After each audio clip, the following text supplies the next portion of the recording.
UA and the Northern Territory. We're heading off to the MCG for Carlton versus Hawthorn, so enjoy that. The crowd ready to witness some history. The Wallaby Gold is back. He's got 50 to run. Max Jorgensen is going to score for Australia. ABC Sport is your home of the Wallabies this month. And Australia wins the Test match. Tune in for every home test on ABC Listen. Just look for the ABC Sport Extra button.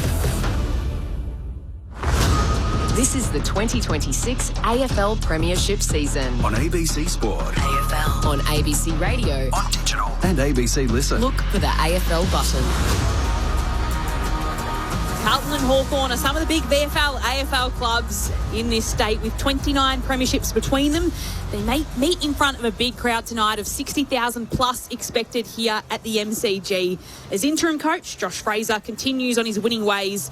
This was the game circled, though, as one to signify where the Blues are at after the departure of Michael Voss. A record of 1-8 under Vossi. That led you now an even 8 wins and 8 losses with Fraser at the helm. And they're on the hunt for win number 8 as well on the trot tonight.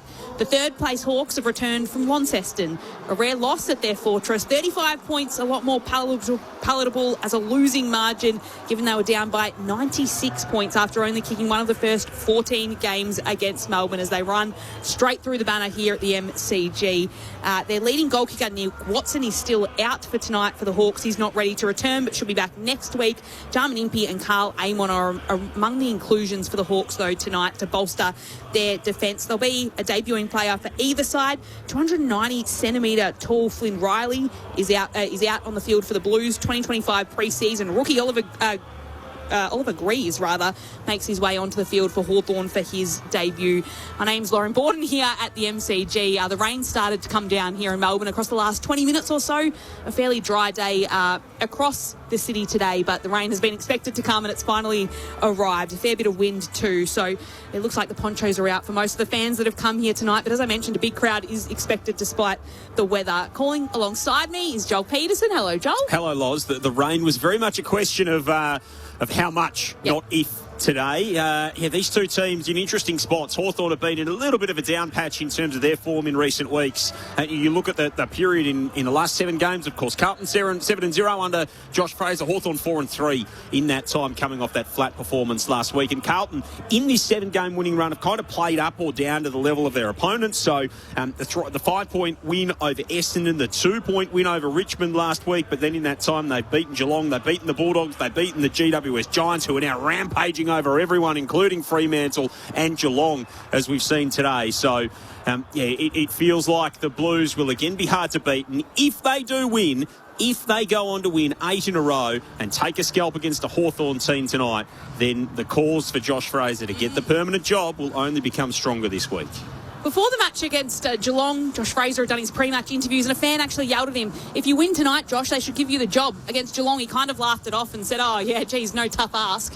And now here we are. But he keeps saying no. He keeps saying that he doesn't want the top job. He said it again this week. Yeah, and he's been fairly pragmatic throughout that time. Like, I've been part of those press conferences where he's been asked and he's almost sort of laughed it off. But he'd have to be thinking about it, and they'd have to be thinking about him. And then, who knows? They win tonight. They go ahead of the ledger for the first time all season, or the second time all season, to get ahead of the ledger in terms of win-loss. And the season really starts to open up with a couple of other teams in the wildcard mix tripping over. It's been a big weekend for sides staying in touch with the wildcard top 10 as it is this season. Lauren Borden and Joel Peterson to call the match. In the back row, ABC Sport experts, 432 games for North Melbourne. The record holder at the Roos, Boomer Harvey. Welcome to you. Good evening, guys. Yes, well, I'm here to watch one team. It's Carlton, to see if they can continue this ridiculous run that they've gone on. I know it wasn't a convincing win last week against the Tigers by 2 points, but you can only beat who you come up against. And obviously the Hawks went down to Melbourne by 35 points last week, which was a bizarre game within itself. So I shouldn't say I'm here to watch one team, because the Hawks are, well, for me, they're the best kicking team in the competition. With this rain coming down fairly heavy, it might actually favour Carlton tonight. So it'll be a good game. I think it's going to be a cracking game tonight. So looking forward to it. Sitting next to Brent Harvey in the backseat of our commentary box, Nathan Burke, the St Kilda champion, 323 games. Berkey, welcome to you today. Hello, Loz, and hello, everybody. Lovely to be here tonight. I'm looking for Hawthorn, who is sitting third on the ladder to actually play and be dominant like a team who's sitting third on the ladder. I know it always doesn't pan out like that, but the Blues are just coming good. They're making their way up from the bottom stretch of the ladder. But if the Hawks are going to be the team that we think can beat the Sydneys and beat the Fremantles, well, tonight they need to assert some dominance, and let's see if they can actually do that. Can they do that, Berkey, with the outs that they've got? I know tonight's weather would have been Nick Watson would have been perfect for. Josh Battle, super important. And of course, Josh Weddle, who gives them a lot of drive and run through the corridor. He does, but I think we underestimate what Carl Amon and Jarman Impey bring to this team. Yep. To me, they're the two guys who set up the way that they want to play. They get behind the footy, they use the ball really well. They're the barometer for their ball movement because they're the ones who start it most often. So I think those two coming back into the side should give them enough confidence that, hey, you know what, we don't have our leading goal kicker in, but boy, we can get it down there. And they're actually sitting, these two teams are 4th and 5th for effectiveness inside 50. And, Hawks have been up and down with Gunston in and out and Deer and all that sort of stuff. They're still very efficient, even though they have been up and down. And the Blues as well. Who's the Blues key guy up forward? But they're sitting at 4th for scores inside 50. So both teams are good when they get it in there. I think Impey and Jarman coming in will have a more impact on the ball getting inside 50 for the Hawks. Is that where you see your concern for them in terms of the last few weeks in defence? Hawthorn, they've been ranked 17th defensively in conceding scores from inside 50s, and they do have Jarman Impey and Carl Amon coming back there. So is it where you've had your concerns for them the last month or so? Just the way that Melbourne scored against them so easily last week. That was that was a shock. But if I know anything about Sam Mitchell, he would have sort of analysed that to the nth degree and worked on it this week. So I can't see a team who's sitting third on a ladder doing that sort of thing 2 weeks in a row. The goal kicking for, and I know Nick Watson's the leading goal kicker at Hawthorn. Gunston is an absolute star. If they get the match-up right tonight, the Blues, I'm not sure who the man is to play on him, but if they can get that match up right, I'm not sure they can kick a big enough score. I know Moby Old and they got some other goal kickers and some Smalls, Ginnivan and these types, but I think Watson tonight is worth 5 goals. Maybe he wouldn't have kicked 5. He probably would have hit the scoreboard 3 times, but he definitely would have set up a couple as well. There's been a lot asked of Harry Dean so far this year in his first season for Carlton. Would you throw the Gunston matchup his way? Oh, it's a big call. I think he's been fantastic. He's aggressive. Gunston is the smartest forward in the game for me. And I've watched a lot of this stuff. I coach under 15 football, and I like to try to teach them new things. And I often speak about Gunston. He gets back behind him. He gets the back shoulder. He makes a defender turn, and then he goes for his second part. If they get him, there's a third little turn in there as well. I think he's a star. Yeah, it's a good question. We're going to have to wait for the centre bounce to get that one. Centre throw-in. Sorry, throw up, I should say, not the centre bounce anymore. I thought you just did the Terry Wallace throw up. No. I'll spew up. The throw up. They don't bounce anymore. They don't throw it up high enough, Berkey. We're just speaking about that, weren't we? Don't get me started. Early. Before the game. Trying to wind him up already. I've had a bad day today, so... I always think if you can still say you can wind up your window and no one's got a wind up window anymore, you can say centre bounce. Okay. Just keep all right, centre bounce. We'll run with the old school. So Lauren Port and Joel Peterson calling the action. Nathan Burke and Brent Harvey are experts on ABC Sport. A win tonight obviously would keep Carlton in touch with the top 10, which would be remarkable for them. Coming into this match, they were 10th in the ladder at the very start of this round. St Kilda's kept themselves in touch with their win a little earlier on today in defeating Port Adelaide. Collingwood won 4 in a row against North Melbourne Boomer last night, which puts Collingwood in 6th position. But North Melbourne, it makes it very hard for them now. What would you take out from last night? It's very difficult for them to push forward now and make one of those wildcard spots. Yeah, it's going to be tough because they've got a tough draw now to the end of the season. I thought for the Kangas to finish in the top 10 for that wildcard spot, they probably needed to knock off Collingwood. There's a St Kilda and a Melbourne potentially. They've got some really tough teams. So I think last night is the one that's probably going to come back and hurt them.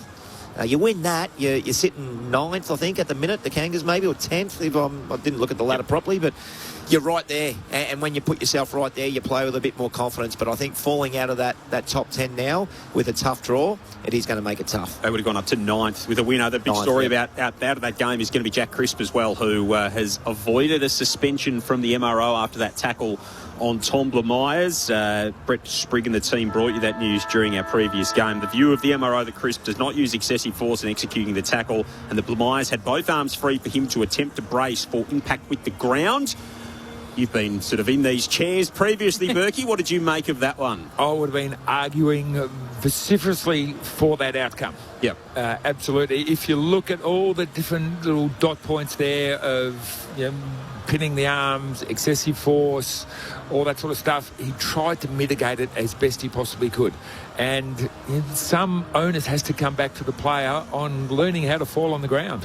They're line ball, aren't they? Like, if I was Paul Curtis and I was out there on the field and I saw that happen and no one got a suspension out of that, Boomer, I might be a little bit miffed as to how I could have got 3 weeks on a couple of occasions and then Jack Crisp doesn't get something for, not exactly a carbon copy, but something that is similar enough.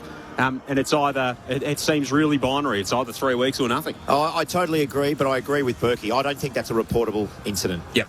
But there is a big gap between, and let's not use Paul Curtis because people will say I'm biased, 3 weeks or nothing. Yeah. I think that's the gap is too big. 3 weeks in football is the old go up and punch someone. You get 3 weeks.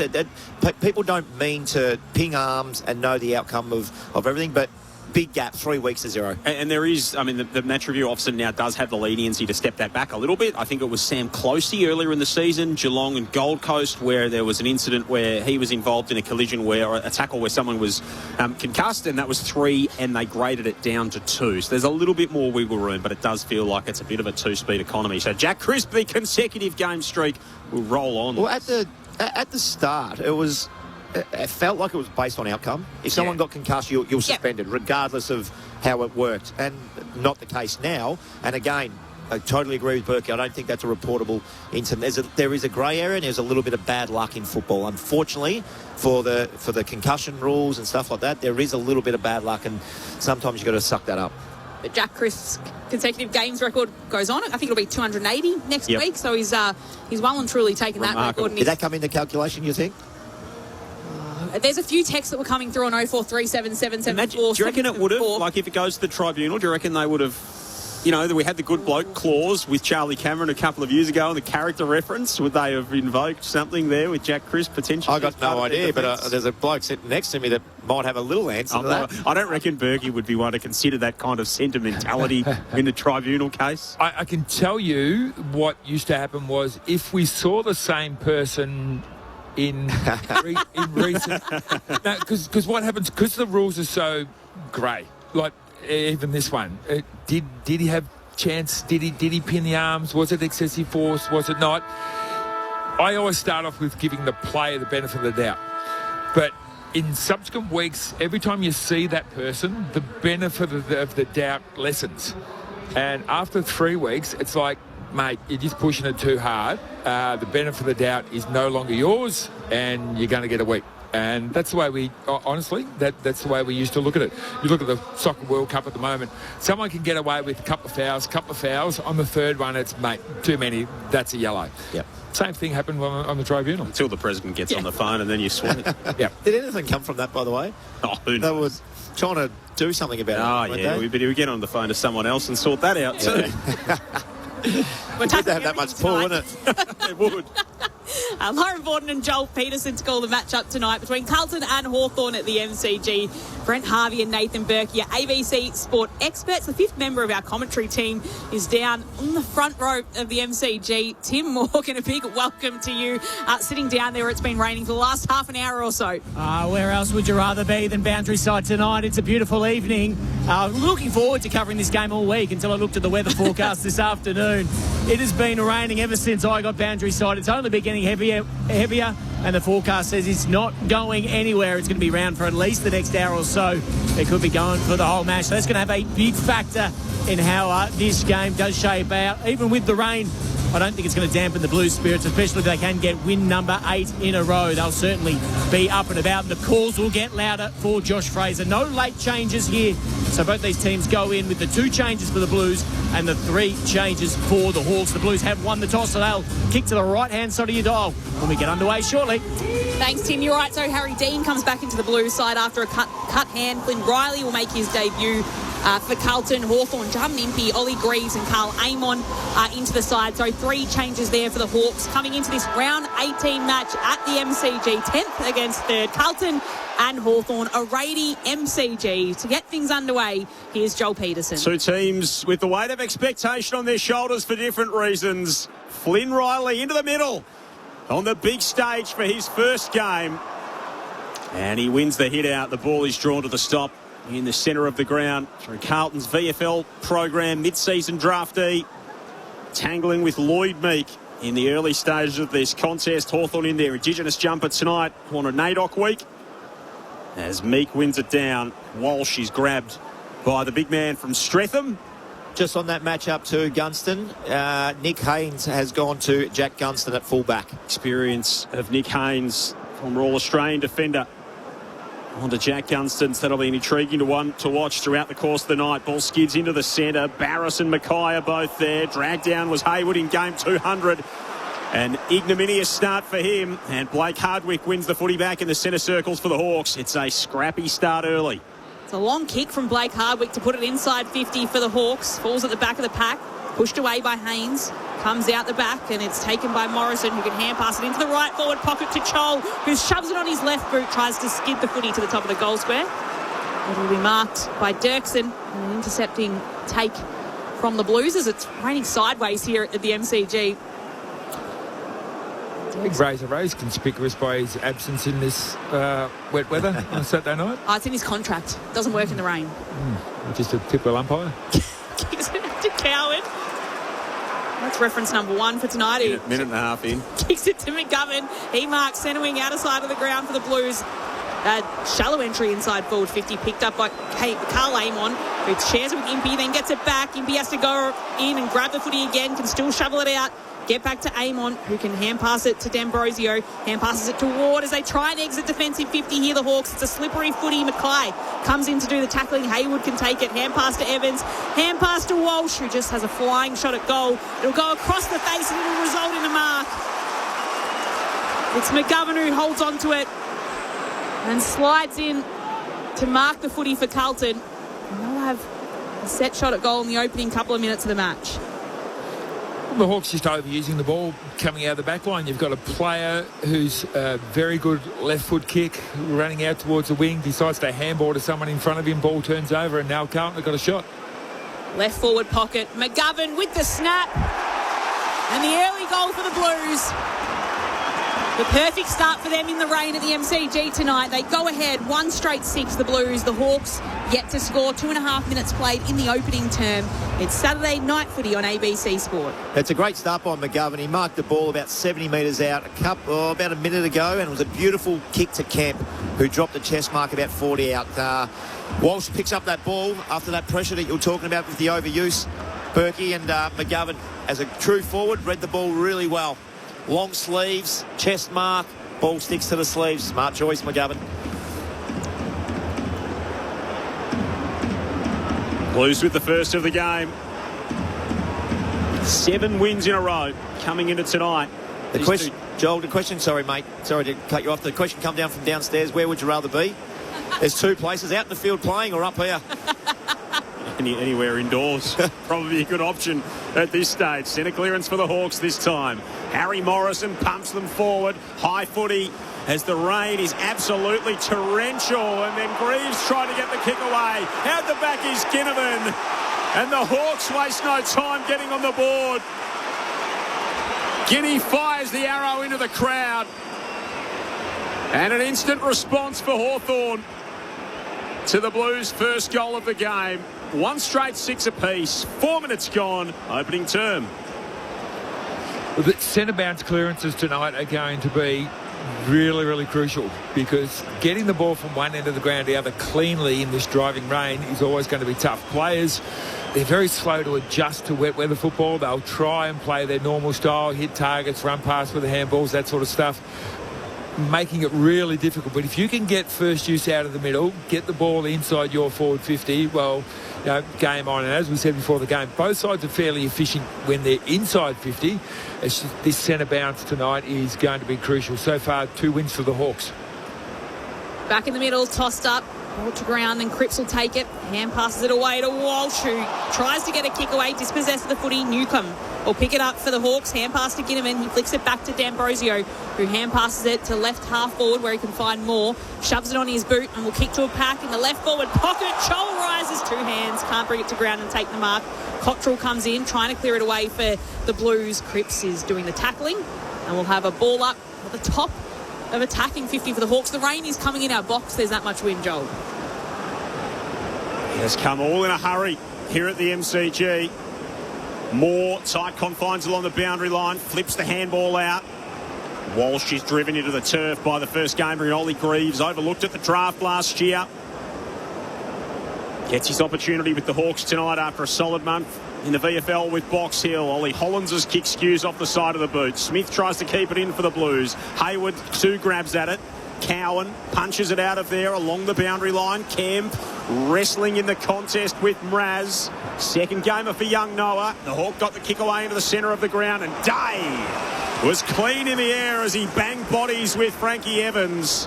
He pulls the mark in on the AFL logo. Timmy Morgan downstairs. Out of 10, Tim. How hard is that rain coming down? Oh, I think we could still go a little harder, but not much. It's got to be a good 9.5. It is coming in sideways. Don't underestimate the wind either. Pushing to that right-hand side. But, hold on, we might have just got to 10. It's coming down even harder. And it's only the first quarter. It's only the first quarter. I might start building an arc.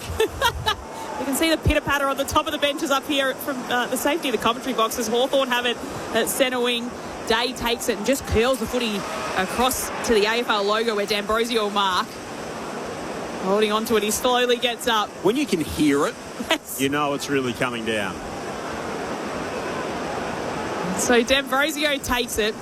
Wet weather footy at the MCG, pops it to the top of the attacking 50. Lewis tries to juggle down the mark, spills out. Walsh takes it for Carlton, just hand passes it away, allows Gunston to soccer it off the ground. Haynes taps it away, and Ginnivan picks it up, and he's tackled to the turf, pulled in, and we'll have a ball up about 20 metres out from attacking goal for Hawthorn, kicking towards the punt road end of the MCG tonight. Up it goes. Meek push past it. Forward 50 for the Hawks, as Loz said. McDonald is stopped. That's Connor. And we will have another stoppage. Riley reaches up. Meek had a hand to it. Greaves throws himself at the footy. And again, it is all locked up. I think we're going to have a lot of these tonight, Joel. I would imagine so, Berkey. Ward and Chera now going to battle. Chera toe pokes it out of there. Not the required distance. Hayward gets grabbed by a couple. And another ball up. We're in good hands because 2 wet weather specialists here as well, Loz, in Berkey and Boomer. And I don't say that in a pejorative way to denigrate their skills, just that they were very good in these kind of conditions. All their height, you mean, yeah? Yes, exactly. We'll need it tonight as the ball is tossed up. Hewitt tried to get a boot onto it, and there'll be another ball up at the top of attacking 50. Do you play in a really sodden Origin game here at the State MCG? of Origin, yeah, 99, yes. Is that my your one and first only one, game. Boomer? My one and only, Berkey. I think I'd kick the ball to you for your first goal. Oh, I'll have yes. to look that one up. Nice. Okay. How many times for the big V for you, Berkey? 11. Oh, stop it. Stop it. I got your last one. My first, your last. There you go. We'll look into the archives and see what we can find as Kemp takes it at centre wing for Carlton. Hand passes it away to Chera, who'll pop it to the top of the attacking 50, looking for McGovern. There'll be an intercepting mark taken down back. Yes, it will be. That's their second inside 50 to Blues. The ball has lived in the forward half of Hawthorn. They haven't scored other than the goal, but it's been planted there for the majority of this game. Russ Marks chips it to Hardwick and chips it to Morrison. Still in defensive 50. His little chip kick is a little bit too far over the top of Cam McKenzie. They recover, though, the Hawks, and can kick it to the outer side of the ground. It'll be a 1-2 as Connor McDonald gets it back. And they can work their way all across the southern wing. It's all slippery and getting spilt to the ground. Florin will take it in the end. Hand pass to Kemp, who just dumps the kick forward to get some distance. But it'll be cleaned up by Hardwick. His kick a scrubber all the way to centre wing, the outer side of the ground. Ginnivan comes in to take it. He tries to hand pass it towards Ward, who just has to slap it forward. Moves it across the outer side of the ground where it touches Reeves. And it comes off his hands for a ball in centre wing, outer side of the ground. Berkey, if you're coaching tonight, are you literally sending the runner out now and saying it's a game of yardage? This rain is coming down sideways. Are you just trying to get as much yardage as you think you can? Yeah, absolutely. Just you're trying to keep your forwards home so that you've got a contest. It might not be pretty, but ugly goals still count. So keep forwards home, lock it in your forward half, get your backs up the ground as much as you possibly can. Try and play the game in your half, get a free kick, just anything that can allow you to score. Rain is unrelenting as it continues to drive in here at the Melbourne Cricket Ground. Another stoppage on that Shane Warnstand side. Joel Peterson, Lauren Borden, Nathan Burke, Boomer Harvey, Tim Morgan, your call team. Saturday night footy here on ABC Sport. Of course, the Crows and the Suns at Adelaide Oval. You can grab that on the ABC Listen app no matter where you are this evening. The Hawks will get it inside the forward 50. Ball almost spilled to Connor McDonald. Soccer out of the pack. Rolls into the right forward pocket and goes out for a boundary throw-in. May 29, 1999. 26,063 here as Victoria played SA at the MCG. And I knew I remembered it for a reason. Nathan Burke was named on the ball. And the man behind me kicked 5 and won the E.J. Whitten medal. That's a solid first and last Origin game, Loz. Very similar conditions to this too, I tell you. Florin, side forward 50 for the Hawks, takes it for the Blues, hand passes it away. There'll be a free kick for Hawthorn. Hawthorn have to take full advantage of this ruck contest. Flynn Riley playing his first game. They've got Big Meek, who is dominating at the minute with the kick out, with the hit outs. Dylan Moore with the free, hand passes it away to Lewis, tries to sidestep his opponent, can't get around him. Wants to hand pass it away, gets it back from Amon, still can't pick it up cleanly, Lewis. Frankie Evans comes in for the Blues, hand passes it away to Hollands. He's tackled to the turf, ice and piles on top as well for the Blues. Be a ball up.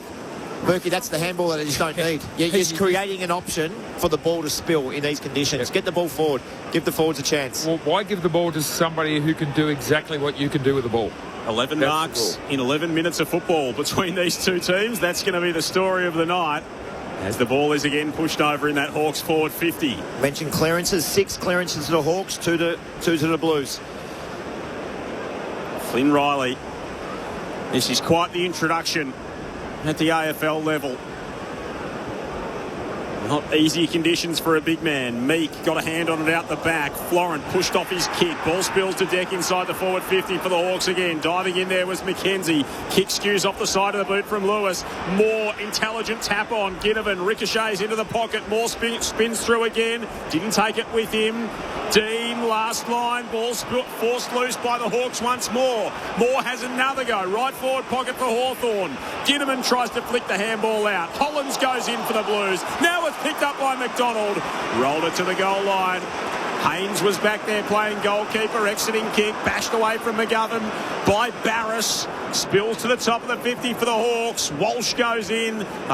Again, a massive pack converges on the footy. The umpire can't split them. It's like under 10s. It's like under 10s football. I was just about to say, if you're listening and you went to an under 10s game of football this morning, this is what we're seeing here, but with grown men. So the ball is tossed up. Meek gets a hand to it. Everyone dives on top of the footy. Meek's there and he's just in a little tussle with Ainsworth as well. Some support comes in with Ward. And Ward pushes Ainsworth off and the umpire gets play underway. The tap out comes behind from Meek. It'll be Connor McDonald who takes it. Wrapped up by Wilson. Another stoppage inside forward 50 for the Hawks. Tossed up and put away to Wilson who takes it. And passes it away to Kennedy who puts it out to centre wing towards McGovern. He can't take it. Amon's in there, can pick it up for the Hawks. Hand passes it to McCabe. Left half forward for Hawthorn. Puts it back inside forward 50. Ginnivan comes in and punches it away and does well to get it away from a couple of Blues defenders. So we'll have another ball inside forward 50 for Hawthorn. It's 1 straight 6 apiece here at the MCG. 13 minutes played in the opening term. Saturday night footy on ABC Sport. Goals are certainly going to be hard to come by tonight with this weather, and as the ground gets sloppier and sloppier, it's going to be cutting up, and 6 goals could win this game, Berkey. Mackay and Lewis into the ruck now. McDonald for the Hawks. Connor McDonald up and down the mine shaft inside the 50. Hollands put his fist through it. Banged it back out. Hewitt crashed in over the top of the footy as he always does. Connor McDonald got boot to ball again inside the 50 for the Hawks. Hacked out of there in the end by the Blues defence. Evans with a nifty little toe poke. And then Cripps just surges it on off the ground. Hardwick's the last man back there in front of the members at halfback for Hawthorn. Curls his kick up along the interchange. Meek came in to crash the pack, spilt to Hewitt, hand pass to Chera, hand pass to Hayward. Great vision in field. Hand pass to Hayward, and now Hewitt bangs it long. McGovern's all alone out the back, top of the 50, needs it to skid and slide and slip, and it does, but it's away to the left. It's a minor score. It gives the Blues a 1-point lead. 15 minutes gone. Opening terms, Saturday night footy on ABC Sport. I think he just clipped the behind post. Berkey, I was ball watching. McGovern had 60 metres of space. I'm not sure who his direct opponent was, but he was certainly nowhere near him. All tossed in. Chola Mackay doing the ruck work. In the end, it falls behind and it tries to be kicked away by Byrne. Can't move it away to Carlton's advantage. Ball spills out the top of Carlton's attacking 50. Just sits in a puddle of water, and Cherry can come, pick it up, hand pass it away to Florent, who shoves the kick back inside forward 50. Chol running onto it, couldn't take the chest mark. It spills out. Walsh comes in to tackle him, just gets a kick away. Umpire calls play on. It'll be picked up by McKenzie, who can take it, move it out wide to Morrison. Half back for Hawthorn. And passes it away to Ward, who was shoving on his boot and get it all the way down to half forward, looking for a mark from Lewis. He couldn't take it. Jagger Smith has a go at it for the Hawks. Lewis can pick it up and grab it again and just hurry a kick forward, which will work for Ginnivan, who can mark 55 metres out from goal for Hawthorn. Certainly won't get the distance with this one, Berkey. You've got to look. I'm not sure what you do here. It's the top of the goal square and hope for a little bit, or you try to find a short one, but it's going to be hard. What you don't want to do is land it on the goal line and get it punched through. You've got to give your crummers an opportunity. So at the very least, land it 20 metres out. Hardwick running around. So Jack Ginnivan's standing called play on. The umpire called play on. And this is a 50, and then Ginnivan's just been knocked down by Cripps as he gets his 50. And Ginnivan will go for a sprint down to the goal line. Let's take a look at this on the replay. I saw the umpire's arms go up. I'm with you, Berkey. On. You saw it. 100% his arms were in the air. So the player on the mark's moved. It's been a 50-metre penalty. And Ginnivan slams this one through for his second. And you can hear the crowd and their response to it. A goal for Hawthorn. It gives it the lead by 6 points in the second term. 2 straight 12 playing 1 straight 6. 17 minutes in the first. Well, what happened? Ginnivan had the ball about 55 out. Blake Hardwick ran around the back to get the handball receive. Now let's keep it. You keep an eye on the umpire here. He goes to handball it to him and then decides, no, I'm not going to do that. And here we go. Oh, he says play on, and then the guy comes off the mark and says, oh no, I've changed my mind. That is a big blue, Berkey, for one reason. Goals are going to be like gold tonight, and they've just given him one. They've handed it to him on a silver platter. That is a poor umpiring decision. Standerall was already going to be in focus out of the weekend. It will be even more so there. Newcomb surges it forward, slides over the turf. Cripps paddles it out toward the boundary line, and Chera and Chol both slide out of play. Gives us an opportunity to check in downstairs with Tim Morgan. Yeah, just a worry for the Blues. Jack Ison went down into the rooms. He was limping off. Looked to be an ankle concern, so he's still yet to re-emerge. Probably been down there for about 5 minutes or so. On the conditions, the rain is just starting to ease off. Good news for those of us down here. Very good news, Timmy. Thank you. Walsh with the clearance for the Blues. Kicks up in front of the members. See the ball leaving water splashing up as it goes through the standing water that's on the turf at the moment. McGovern will get a free kick here. The Hawks have doubled Carlton's inside 50s, 4-8. So McGovern tried to play on around Hardwick then. The Blues fans think, well, that's what happened at the other end, and we got 50 paid against us. Nothing that time. Hewitt on the up, gives it to Evans, drives it to the goal square. Mackay's there, 2 hands to it. Can't take the mark. They fight for it. Hayward as well. Trying to thrash it out of there was Sicily coming over the top of the pack. Did get the handball back to Amon. Standing start. High up and under inside the defensive 50. Dirksen crashes through. McDonald picked it up. His kick smacked down by Newman. Spilled to Amon. He will kick outside the defensive 50. It'll bounce out of play. It'll be a Lassoon last touch free kick to Lockie Cowan at left half forward for the Blues. Hawks by a goal. 19 played opening term. So if I can take you back to that last umpiring decision, that's a right decision, because if you feint to go one way, the man in the mark can move.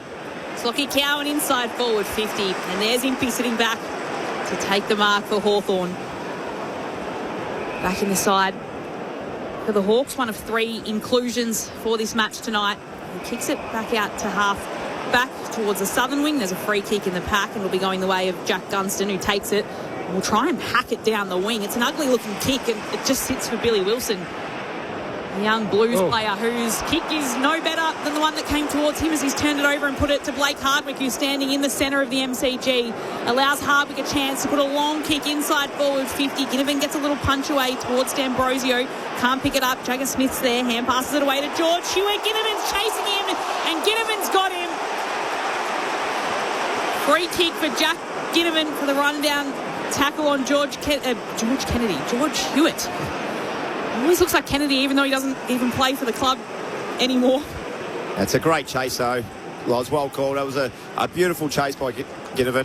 I'm not sure it was dropping the ball, Burke. He actually hit his foot on the way through. It wasn't an unbelievable possession, but it hit his foot on the way down. So, yeah, umpires, couple of Blues. Ginnivan a little chip kick to Sicily, who's got it a 45-degree angle. He'll kick from the blue pane of 50 as he releases it, and absolute horror show. Kicks it out of bounds on the full at right angles to the goalposts he was aiming for. That'll be no score for the Hawks. 2 straight 12.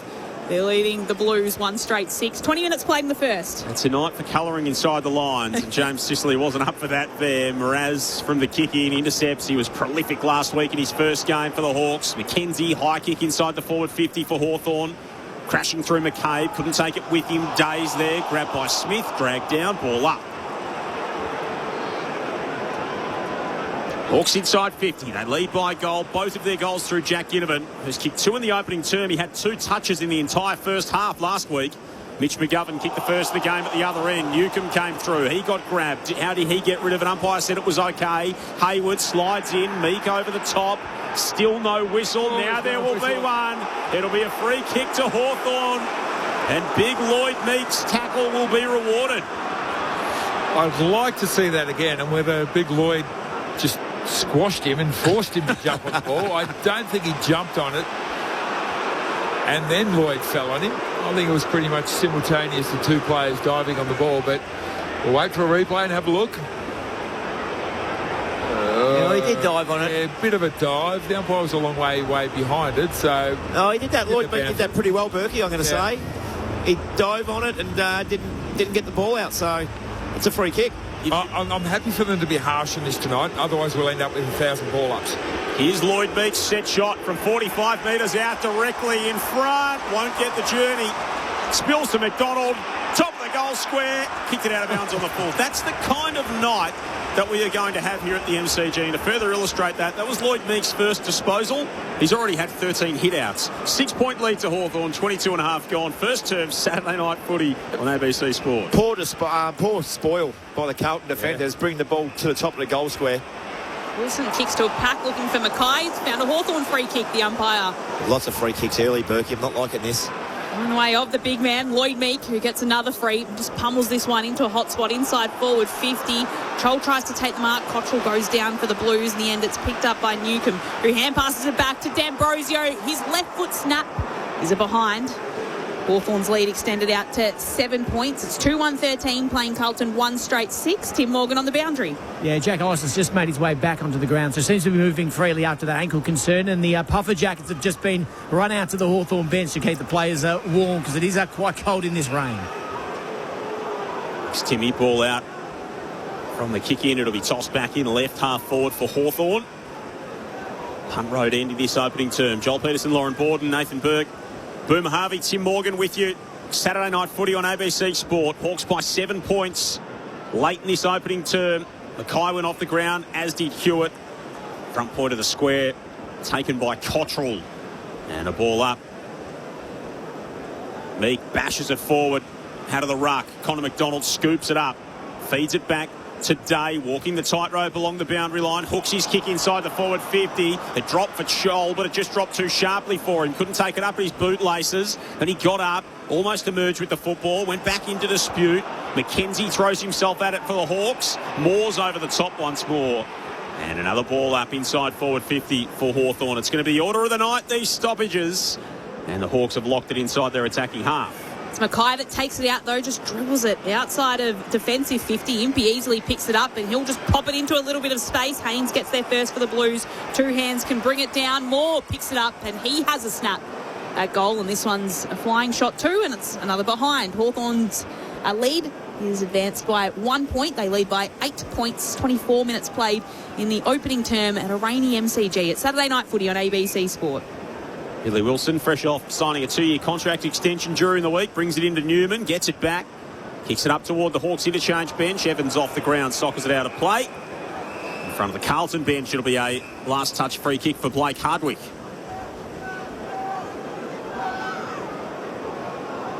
Blues 8-8 on the season. Hawks 10-1-5. The draw against Collingwood, of course, bolstering their chances of potentially a top 4 finish. Gunston throws his boot as it spills inside forward 50. Hewitt's been busy early. These kind of conditions suit his game. Socket off the ground. Newcomb tried to step through. He walked into a wall of navy blue. He was dumped into the turf. He got rid of it somehow, and they wave play on. Now there's a free kick, and it's going to Hawthorn. Joel got lifted and dumped into the ground. Newcomb and Cripps were into it off the footy as well. Carlton people won't be happy with this because Newcomb did try to take on 2 tacklers, but Carlton, if you 2 players are tackling Newcomb, you can't let him get the ball out. If you had to just held the ball in, well then you'll get yourself a free kick.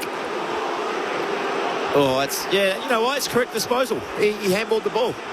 Yes, he took him on, but you're allowed to take him on as long as you dispose of it properly, and he did that.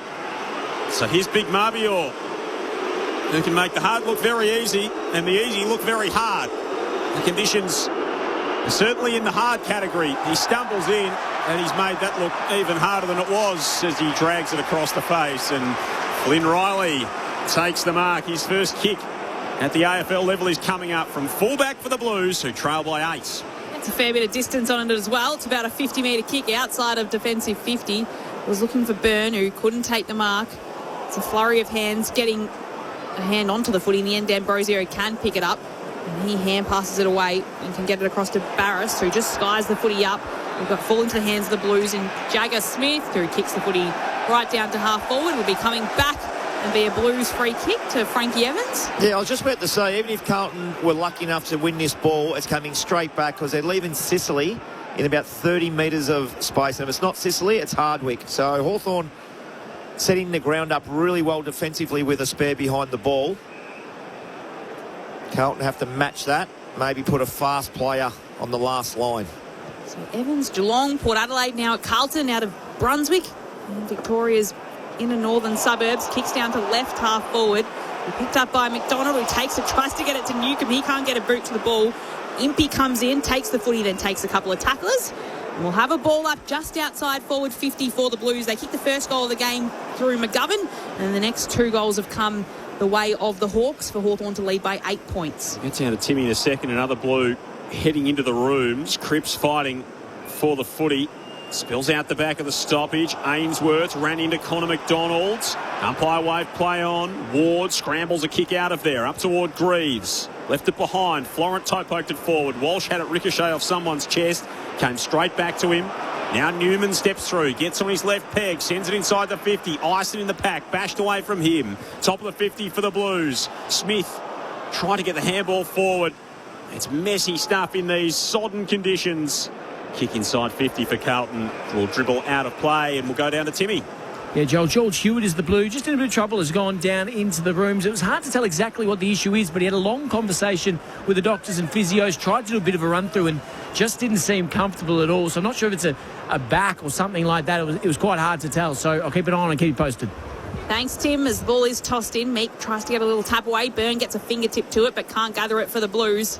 And it'll be about 8 players diving on top of the footy. The ball does spill out the back. Riley can have a shot at goal. And he's got it. No time to think about it. But the big man is gold. 29 minutes into his AFL career.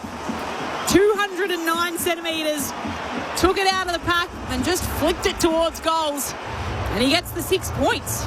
2 straight 12. Carlton, Hawthorn 2-2-14. 29 minutes played in the opening term. Hawthorn ahead by just 2 points. He's done very well there. Just sort of scanning around the pack like a little rover. Berkey, he looks about 300 centimetres tall, but he got that on the left foot. Very unorthodox, but it went through. Fantastic. It's a great scene when someone kicks their first goal in AFL football, and they run from everywhere. They get back to their positions. They're all stuffed, but it's all worth it. I'm not sure how he actually got that on his boot because he was standing so close to the contest and there was 4 Hawthorn players around him, but none of them managed to get a finger on it. Just threw it up into the air, drifted in like Flynn. Riley gets his first goal. In like Flynn. League career. Had to go there, Boomer. Evans at half forward, out of the clearance for the Blues. McCabe, handball on the up to Impey. Kicks down the line. Look out, Adam Chera, because you've got Scholl and Meek coming for you. He did well in the end. Somehow fashioned it to Newman, who cleared it out of there off the ground. Marked by Impey. Right on halfway for Hawthorn. Seconds waning in this opening term. Riley goes up. He gets buffeted off the footy by Lewis and will get a free kick. So a busy start for the Big Blue. And that brings us to the end of the opening term. The rain crashed down to start the game. It was unrelenting for 15 minutes. That's left us with a puddle-laden MCG. Very difficult conditions for players. Difficult conditions for fans. And for boundary riders alike on this Saturday night at the MCG. It is Hawthorn by 2 points. 2-2-14 to Carlton 2 straight 12. Goal to the Blues for Mitch McGovern, who kicked the first in the game. And Flynn Riley with the late one for his first goal on debut. And 2 goals to Hawthorn for Jack Ginnivan, playing an important role up front with no Nick Watson out there tonight. So a couple of umpiring decisions, at least, that are a little contentious in that first term. 0437 774 774. If you can bring us some positivity, we've seen some views on the umpires coming through there, but we'll take some positivity as we head into the last 3 quarters of this match. But it is Hawthorn ahead by 2 points at quarter time. A little concern for George Hewitt going down into the rooms for the Blues, but Tim Morgan will keep us posted with that as we see how he fares with that injury. It is Hawthorn ahead by 2 points at quarter time. Saturday night footy on ABC Sport.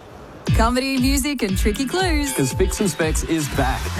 More music than a comedy night, more comedy than a concert, and enough trivia to impress your co-workers for weeks. New Spicks and Specs. Streaming now on ABC iView. This is the 2026 AFL Premiership season with ABC Sport. Left forward pocket, McGovern with the snap. And the early goal for the Blues. Harry Morrison pumps them forward. High footy as the rain is absolutely torrential. And then Greaves tried to get the kick away. Out the back is Ginnivan. And the Hawks waste no time getting on the board. And Ginnivan slams this one through for his second. And you can hear the crowd and their response to it. Riley can have a shot at goal. And he's got it. No time to think about it. The AFL on ABC Sport. On radio. ABC Sport Digital Radio. And ABC Listen. That was Flynn Riley there kicking his first game on debut for the Blues. It was the final goal of the quarter to keep Carlton well within this opening term. It's Hawthorn ahead by 2 points at the quarter-time break. 2-2-14, playing Carlton 2 straight 12. Lauren Borden and Joel Peterson calling the action. Tim Morgan sitting in the rain for us down on the boundary. Nathan Burke, Brett Harvey are experts on ABC Sport. A pretty wet opening term. There were 4 shots at goal from the Hawks that didn't register a score, went out of bounds on the full, went completely across the face of goal. So it's one of those nights, Berkey and Boomer, isn't it, where there's going to be a few flying shots at goal. There is, Loz, and that's the thing. You can't craft some beautiful passage of play, overlapping handball and coming out and hitting Gunston on the chest. So you've just got to craft them somehow, and that just starts with getting the ball inside 50. So the Hawks won that 14-7.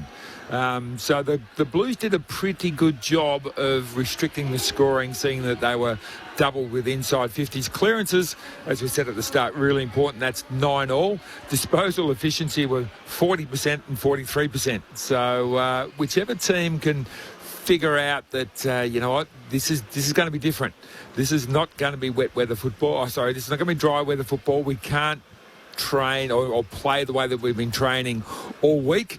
This is just get the ball, shoulders out, facing forward, get that ball inside 50 and let the Ginnevans and Moores and these sort of players do their job up forward. Big fellas, bring it to ground in a predictable spot. So bring it to the front of the pack so we know we can get small blokes there. All that sort of simple stuff that, we overcomplicate in football. Let's get back to the simple stuff today and see who can do that the best. Yeah, it's not an amazing game of football, Berkey, and that's got to do with the weather, clearly. It's we spoke about it during that quarter. It's like watching under-10s play football. There is a abundance of numbers around the ball. You know, there's 8 from every team. There's 16 people around the ball. There's kicking off the ground. When players are running, you can actually see the water on the field when every step they take, which you don't see that very often at beautiful grounds, especially here at the MCG. So, yes, it wasn't an amazing first quarter by any stretch of imagination. I said 6 goals might win it and might have to be about 8, I think, at this rate. 2 goals a piece. But, Ginnivan kicks both their goals. An umpiring decision, Berkey, we touched on it. I'm not sure if we should be touching on it anymore, but a really poor decision where the umpire said play on, the Carlton play on, the mark moves forward, and he pays 50 metres. He should have had the awareness to call that back and start the play again or something. I'm not sure what he's allowed to do, but it was a poor decision and cost Carlton a very, very, very easy goal. And I guess, like you mentioned, boomer goals are hard to come by. You said it during the call that if you've got umpiring decisions like that and you get marched to the top of the 50 like Jack Ginnivan did, that's a pretty crucial goal on a night like tonight. So Ginnivan's got 8 disposals. The top disposal getter on the ground at the moment is Connor McDonald for Hawthorn. George Hewitt's got 8. Looks like he came up from the rooms at quarter time. We'll get an update from Tim Morgan when he has one for us. Very uncomfortable, Loz. I had the binoculars trained on him the whole time and he was sort of almost bending over. So whether it's a back spasm or an abdominal issue or something, Timmy, what do you reckon before we get this second term started? Yeah, I was watching him as well, and it does look like a back, like something's tightened up, doesn't it? Because he just keeps sort of hunching over and trying to stretch it out, and he looked uncomfortable. I even sort of saw him mouth an expletive there. He's certainly not comfortable, and as we said, he was out for the quarter-time huddle, straight back down to the room with the jacket on, so that doesn't look good. Some big injuries across the weekend. Obviously, today, Zach Butters went off with what looked like a pretty severe ankle injury. Lockie Schultz as well last night. So across the weekend, there's been some pretty significant injuries, but keep an eye on that one for us, Tim Morgan. On the text line, we have got Simon, who's tuning in from Santander in northern Spain. I don't want to know about anyone that's in Europe at this time of year, Loz. Yeah. To be perfectly honest. Sorry, Simon. I'm sure it's great over there and the sun's shining, but I see enough of it on Instagram. Yeah. Just a couple of quick stats. 15-1 inside tackles Hawthorn's way. 17-6 hit-outs Hawthorn's way. Clearances 10-9 Hawthorn's way. Didn't take advantage of it. So it is Hawthorn ahead by 2 points as the second quarter is underway. Sicily can pick it up for the Hawks. Hand pass to Impey, shoves it on his boot, gets it to half forward. Ward's not able to take a mark. Had Billy Wilson close alongside him. Dean picks it up, hand passes it to Smith, and it's the Blues who can gain some territory all the way to Byrne, who takes and picks up the footy in the wet at centre wing, and it's one bounce and over the boundary line. It'll be a Lasso free kick. Jarman Impey to take it. He's had a fair bit of the footy so far. Impey plays on, gets onto his left boot, smashes it down the line toward Meek, got one hand to it. Mitch Lewis did the right thing. Almost missed his boot. It's gone 7 metres, 12 in the air. Came back to Impey off a Carlton fist. Lewis found it at his heels again, all on halfway, broadcast side of the ground. Walsh for the Blues. Back to Lewis. Kicks it straight to Harry Mackay. Smith on the up. Walsh. He falls over as he kicks into the centre of the ground. Cripps dropped the mark and gave away a free kick for holding on to Josh Ward in the process. So Ward flicks the handball out to Connor McDonald, who, as Loz says, has been the busiest player on the ground in terms of disposals. Cam McKenzie just walks around Jagger Smith, now kicks inside the forward 50. Haynes leads Gunston to the footy and takes a good mark on the second grab. Going down to ground level. Offloads to Newman, who kicks the Blues up toward the interchange again through the hands of Impey, who's had plenty of it. Hardwick handballed blindly over his head straight to Cripps, who kicked it forward and it bounced right on the chalk and then did bounce out. So Noah Mraz taking it right half back for Hawthorn. No change to the quarter-time score. Hawks by 2. So Connor McDonald's had twice as many possessions as any other Hawthorn player on the field. 16, next is 8. Mara's kick is now a turnover, straight into the Blues' hands as Florent pummels the kick inside forward 50. This will be another turnover going back the way as Mraz gets it back and he can take it. Chip it out towards Morrison, who's still in the defensive 50 for Hawthorn. Just a little chip towards Sicily. Rain still tumbling down at the MCG. Hawthorn ahead by 2 points. 2 minutes played in the second quarter. Chip comes down towards Moore. He can't take the mark. Ball spills to the ground. Just gets paddled backwards towards Moore, who sends a hand pass in the direction of Hill. He's trying to gather it.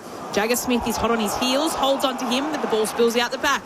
And Walsh will pick it up. He just gathers the footy and puts it down the wing, where Sicily then takes it for the Hawks, and he can put it down to a pack where Meek will gather it. He grabs it and just shoves it on his boot to get it inside forward 50. Buttrell was sitting onto it, got run into by Lewis. Ball comes forward, and it'll be Ollie Hollands trying to track it. He couldn't quite mark it. Bounces over the line. We'll have a throw in deep inside forward 50 for Hawthorn. They're ahead by 2 points. Just 3 minutes played in this second term.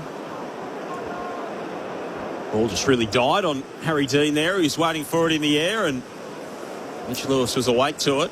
It's an awkward position because the player's running at you. He actually made front-on contact, but he headbutted the ball before it. Hill, I'm sure that's just how he drew it up as well. Went past the footy. Over the top of it is Ward. He's grabbed by Cripps. Inside forward 50 for Hawthorn. Saturday night footy on ABC Sport. Doctors have just re-emerged from the Carlton rooms. George Hewitt didn't look like he came with them. Tim Morgan keeping an eye on that boundary side for us. Newcomb squeezed a kick away through the traffic. Intercepted by Dean. Hands it off to Chera, who kicks into the middle of the ground, marked by Hardwick. Safely accepts it into his chest. This is where Carlton are breaking down. They're letting them have a spare, and they're good players, they're spares. They're driving it back in, the Hawks, to a big pack at the top of the goal square. Meek and Lewis among us. Dean, Chera for the Blues. Billy Wilson pulled off it. Spills to the behind line where Haynes had a nervous moment, almost did the splits.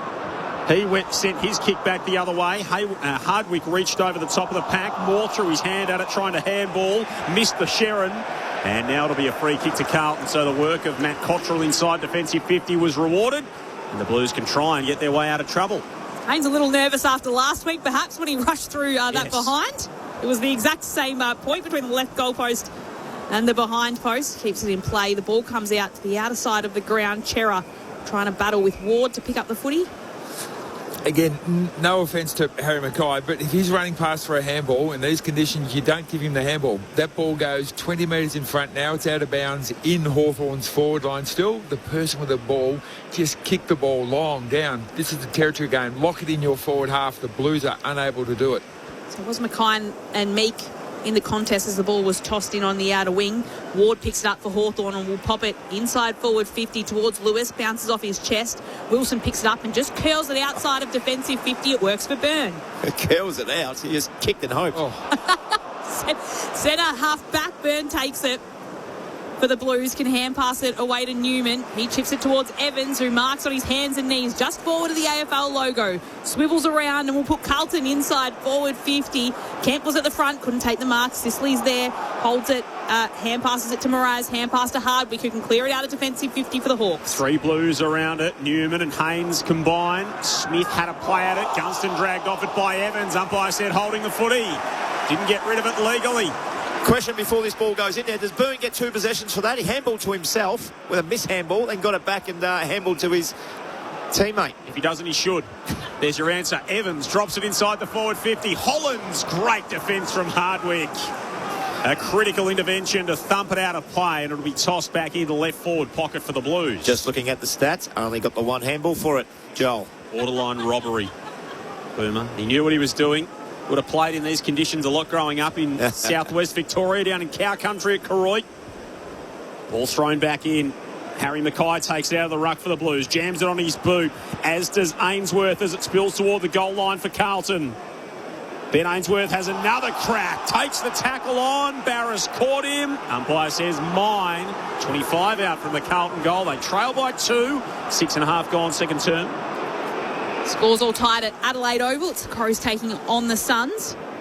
About 8 minutes into the first term there. 1 straight apiece. It's where we'll take you at the conclusion of this match.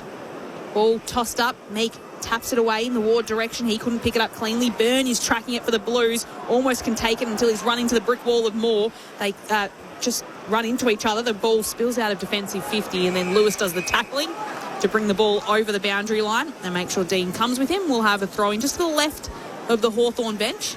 Berkey, both teams electing to have a spare behind the ball. I feel like one-on-one, just go one-on-one. Don't give them a spare behind the ball, especially the Hawthorn players who are actually impacting. Footy gets tossed in and Meek just fists it down. Wilson keeps chasing after it, looks behind him, still has a chance to pick it up and gather. Hand passes it out to Haywood, who puts the ball back down centre wing. 1 bounce on the AFL logo. Meek's there to meet it. Hand pass to Ambrosio. Byrne did well to get a fingertip to it. Comes backwards towards Cottrell, who can take it for the Blues and kick it to the edge of the centre square, where Morrison will pick it up, though, for Hawthorn. Hand passes it away to Impey, who puts it out wide on the wing. Bouncing ball out in front of Cottrell. He and Sicily both get there. Terrific shepherd from McGovern to get rid of Sicily. Aim on grab Cottrell. And the ball will fall back into Hawthorn hands. Newcomb takes the mark. Carlton player was felled behind play. It was Ainsworth, who doesn't mind a bit of lip, as Newcomb scoots around Paddy Cripps. Sends it up to half forward. Gunston's hitting up high at left half forward. Rolls onto his right boot. What does he see inside the 50? Kicked it in the direction of Ginnivan, who didn't take the mark. Stayed active at ground level. Threw it on his boot and bounced it home. Who needs the wizard? Jack Ginnivan's got 3 and has kicked all of Hawthorn's goals. 8.5 minutes into the second term. 3-2-20. The Blues 2 straight 12. Saturday night footy on ABC Sport. Here's Nathan Burke and Boomer Harvey. Well, Burke, you talk about getting the ball forward. Newcomb is a beautiful kick, and he actually went to his Hawthorn teammate, I think it was Gunston, who just turned and got the ball inside 50. You do that and put speed on the ball, you get one-on-ones. Ginnivan's a good player. He reads the ball well, gets to the position where most small forwards should, in front of the pack. Surprise, surprise, he picks it up, and it was a beautiful finish in these conditions. Exactly right, Boomer. Didn't try to be too perfect, just got it in there before Carlton could get numbers back and clog it up, and trust that your small players are good enough to do what Ginnivan did. That's the first goal of the second term, as Ward grabs it out of the middle, just kicks it ahead of him. And Day comes barging through to take it across to Connor McDonald, who can put it inside forward 50, looking for Lewis. Has to bend down and pick it up. Hand passes it back to Ward. His hand pass, though, is straight to Dirksen of the Blues, who hand passes it back to the opposition to Morrison. Tackled with one hand. Ping can just get a hand pass away. Ison will pick it up. Hand pass to Haywood, and the Blues will clear defensive 50. It's a high bounce that might just favour Kemp as he's in on 2-on-1. All the players go tracking it back. Sicily will pick it up. Evans will take him to the turf. And the umpire will stop play where it is and ball it up at half forward for the Blues as they're kicking towards the punt road end in this second term. Hawthorn with an 8-point advantage, 10 minutes played. Trips this time in ruck. Ward smashed it off the bonds of Harry Mackay, who was trying to make his way over to the contest. Newman put his head over it. He got tackled. And we'll have a ball up. I think Harry Mackay is still recovering. There was 2 umpires close, and the one furthest away said, no, that was too high. Whereas the two close said, no, he put his head down. It was a curious one from Newman as he kicks inside the forward 50. Mackay reaches over the top of the pack, can't take it with him. McKenzie pulled the footy away from Smith. Ison tried to paddle it forward for the Blues, right on the edge of the 50, soccering it out of there. Trying to was Morrison. Day had a play at it. Back inside the 50 it goes. Gee, how impressive has Noah Mraz been in his game and a half of AFL action so far. Hawks clear it only momentarily. Cowan back inside the 50 and the mark taken by Byrne. So that's the first time I can remember the ball going inside 50 and it was a 2v2. Carlton are allowing, I'm going to keep harping on this because it's wet weather football. The ball's going in and Hawthorn are outnumbering them. and they're just going to rebound the ball every single time. 2-on-2, great mark in the end by Byrne. And have a look at where the players are setting up. Normally they'd be on the goal line. They're at the top of the goal square here for Taylor Byrne, because he's going to have to kick it every bit of 50 with a brick of a football. He gets the extra meterage out to the left. It will land right at the top of the goal square. And Sicily just walked through the pack of players, bashed it out of there. Dirksen takes the mark. He intercepts for the Blues. And Wade Dirksen can now have a shot, or at least try and set something up from a very similar distance to Taylor Byrne and the opposite part of the ground, this time at right half forward. Really courageous mark there. That's fantastic by Dirksen. Eyes on the ball for about 3 or 4 seconds while it was in the air with a Hawthorn player coming straight at him. He knew what he was doing. He was never taking the shot on. He's kicked it straight to Josh Ward of Hawthorn. 8-point lead to the Hawks. 12 minutes gone, second term. Saturday night footy on ABC Sport. Ward gets a hurry up from the umpire and just goes short, little hand pass to Sicily, who fumbles it, then has to pick it up. A couple of Blues closing in on him. Can get the footy to Day, who gathers it somewhat cleanly and weaves his way around some traffic to exit defensive 50 all the way to centre wing. Ball will spill out the back. Picked up by Dean, who hand passes it away. And it'll be Cottrell who takes the footy and takes the tackle from D'Ambrosio as well. And there's a ball up centre wing, outer side of the MCG. Meek comes in to tap it away. Straight into the hands of Smith of the Blues. His hand pass a turnover. Ginnivan takes it, shares it with D'Ambrosio. Back to Ginnivan as the Hawks work it in a string of hand passes close to the boundary line. Day, in the end, hand passes it away and it trickles its way over the boundary line for a throw-in. Again, 3 players who could have kicked the ball forward, but just wanted to be perfect and get that perfect handball away. Now it's a throw-in on the wing. Umpire spins it back in. Meek brought it down to himself. Riley grabbed him. He got some kind of handball away. Spilled to Ward. Now D'Ambrosio lashes it inside the forward 50. Dirksen can't mark at the other end, this time in defence for the Blues. Hill was clean at ground level for the Hawks. McDonald took a wild, fresh, airy swing at it. Didn't get boot to ball. Smith crashes through. Gunston soccers it off the ground straight into Dylan Moore. Backtracking in defensive 50 there was Florence. He couldn't do anything with it. Still it's in Hawthorn hands. Lewis in the pocket. Now Gunston. He slipped over. Cottrell got him high. Oh, you stiff that. You come in for the tackle and the player slips over and something just gets them high. It's very hard to adjust your tackle in that split second when the player falls on the ground. And I'm not sure. Technically, yeah, he did get him high, but geez, he's stiff. Jack Gunston, who's been quiet thus far, he's got the craft for these kind of conditions. And he showcases his wares from tight to the boundary line. Gunston with his first, his 37th of the season. He's such a valuable presence inside forward 50 for Hawthorn. And in this game, in these conditions, Hawthorn's 14-point lead feels significant. 4-2-26 to Carlton, 2 straight 12, 14 and a half played, second term. Yeah, you've just got to be a little bit more circumspect when you're coming in for the tackle, understanding that the player, there's a possibility that they're going to slip, that they're going to go lower, so you need to go lower as well. Can't deny the finish there from Jack Gunston, curling the ball around. A heavy ball curls less than a dry ball, but he still managed to make it talk through the middle. About 7 degrees at the moment in Melbourne. I think with the rain it feels like a lot less than that. The ball is tossed up in the middle. Chera takes it and hurriedly puts it inside forward 50. Ison coming in after it. Couldn't take the mark. Battles well to pick up the footy. Hand passes it to Cottrell. His kick a smother. Chera's back there to slide the footy along the ground towards Walsh. It ricochets back to Mraz, who hand passes it away. Ison in with it. Another chance on his knees. Can just tap it away to Walsh. His kick is smothered by Newcomb, who's standing an inch away from him. And in the end, Cam McKenzie tries to do some tackling, stop the ball from going any further. Chol does pick it out, though, of the contest as the umpire lets play go on. McCabe trying to gather it for Hawthorn. In the end, Moore tries to soccer it through. He can't get a boot to ball. Walsh will pick it up for the Blues, and he just hacks the footy forward towards left half forward for Carlton. They're still moving it here. Jagger Smith with a hurried hand pass just bounces inside the arc. Evans comes in after it. He's taken in a tackle. He'll be stopped where he is, and it was a high contact tackle. From the umpire that was facing him, so I dare say he had the best view. The umpire closest to him missed it. Francis Evans with the free kick, 55 metres out from home. Just dumps it to the top of the goal square. And Miraz stands back there and holds on to the mark for the Hawks. They've got a 14-point lead 16 minutes into this second term. The last two inside 50s for the Blues have been marked by Hawthorn players. They've got to do a far better ground of bringing that, bring that to the ground, let your small players, give them an opportunity at least to get a free kick or a crumb. Nathan Burke and Boomer Harvey with you. They've got one in Noel Miraz. He looks like a player, doesn't he? It's a couple of intercept marks in these conditions. Absolutely. Looks like a really good player. Last week on debut, 9 intercepts, 6 contested marks, 7 intercept marks, and a bit of context on that. The 7 intercept marks, Alira Lee leads the competition this year and he averages 3.5. So Noel Miraz came out and doubled that at the first time of asking.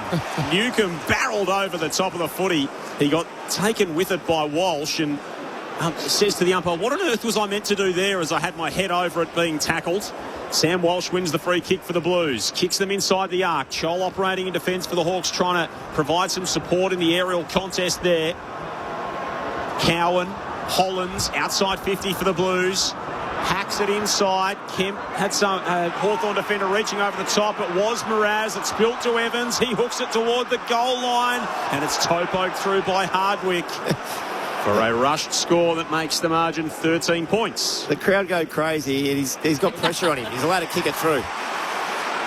Well, the kick out, though, is an intercept, and Hayward's taken it. He's about 60 metres out from goal, just below the Shane Warne stand side of the ground. Has the footy, pops it again to a pack. Riley went up, couldn't take the mark. Chol was there, picks it up, hand passes it to Sicily. His hand pass goes straight into the chest of Ison. His hand pass to Miraz, and Miraz is swung over the boundary line. And we'll have a throw in. There's also a little bit of a pushing and shoving. I'm not happy with how Miraz was taken over the line there, but it'll be a ball in inside forward 50 for the Blues. They haven't scored a goal since the 29-minute mark of the first term when Riley put through his first goal in AFL footy. It's been 2 goals to the Hawks in this second term. Ball tossed back in. Day went past it with a flashing boot. Couldn't connect. Walsh tried to just toe poke it and dribble it around to himself when the ball was at ground level. Day goes back in.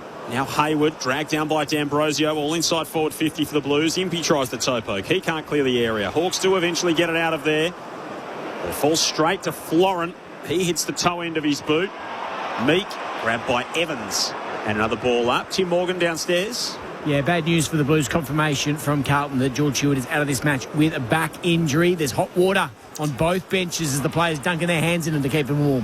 I thought you might be getting a cup of tea down there, Timmy, as Chera kicks the ball forward and McGovern emerges through the traffic and pulls it into his chest. Mitch McGovern kicked the first. He can go back here to kick Carlton's first of this second term and cut the margin to 7. And he's a big out, Hewitt, because these are his conditions. He's a hard player, he's an in and under player. He wins that hard ball and gives that first handball out. So he'll be missed by the Blues, George Hewitt. Mitch McGovern's taken the mark, 25 metres out. Been on a 45-degree angle to the right. He trots in the long sleeves, almost misses his boot. Almost found Brodie Kemp at the front point of the goal square.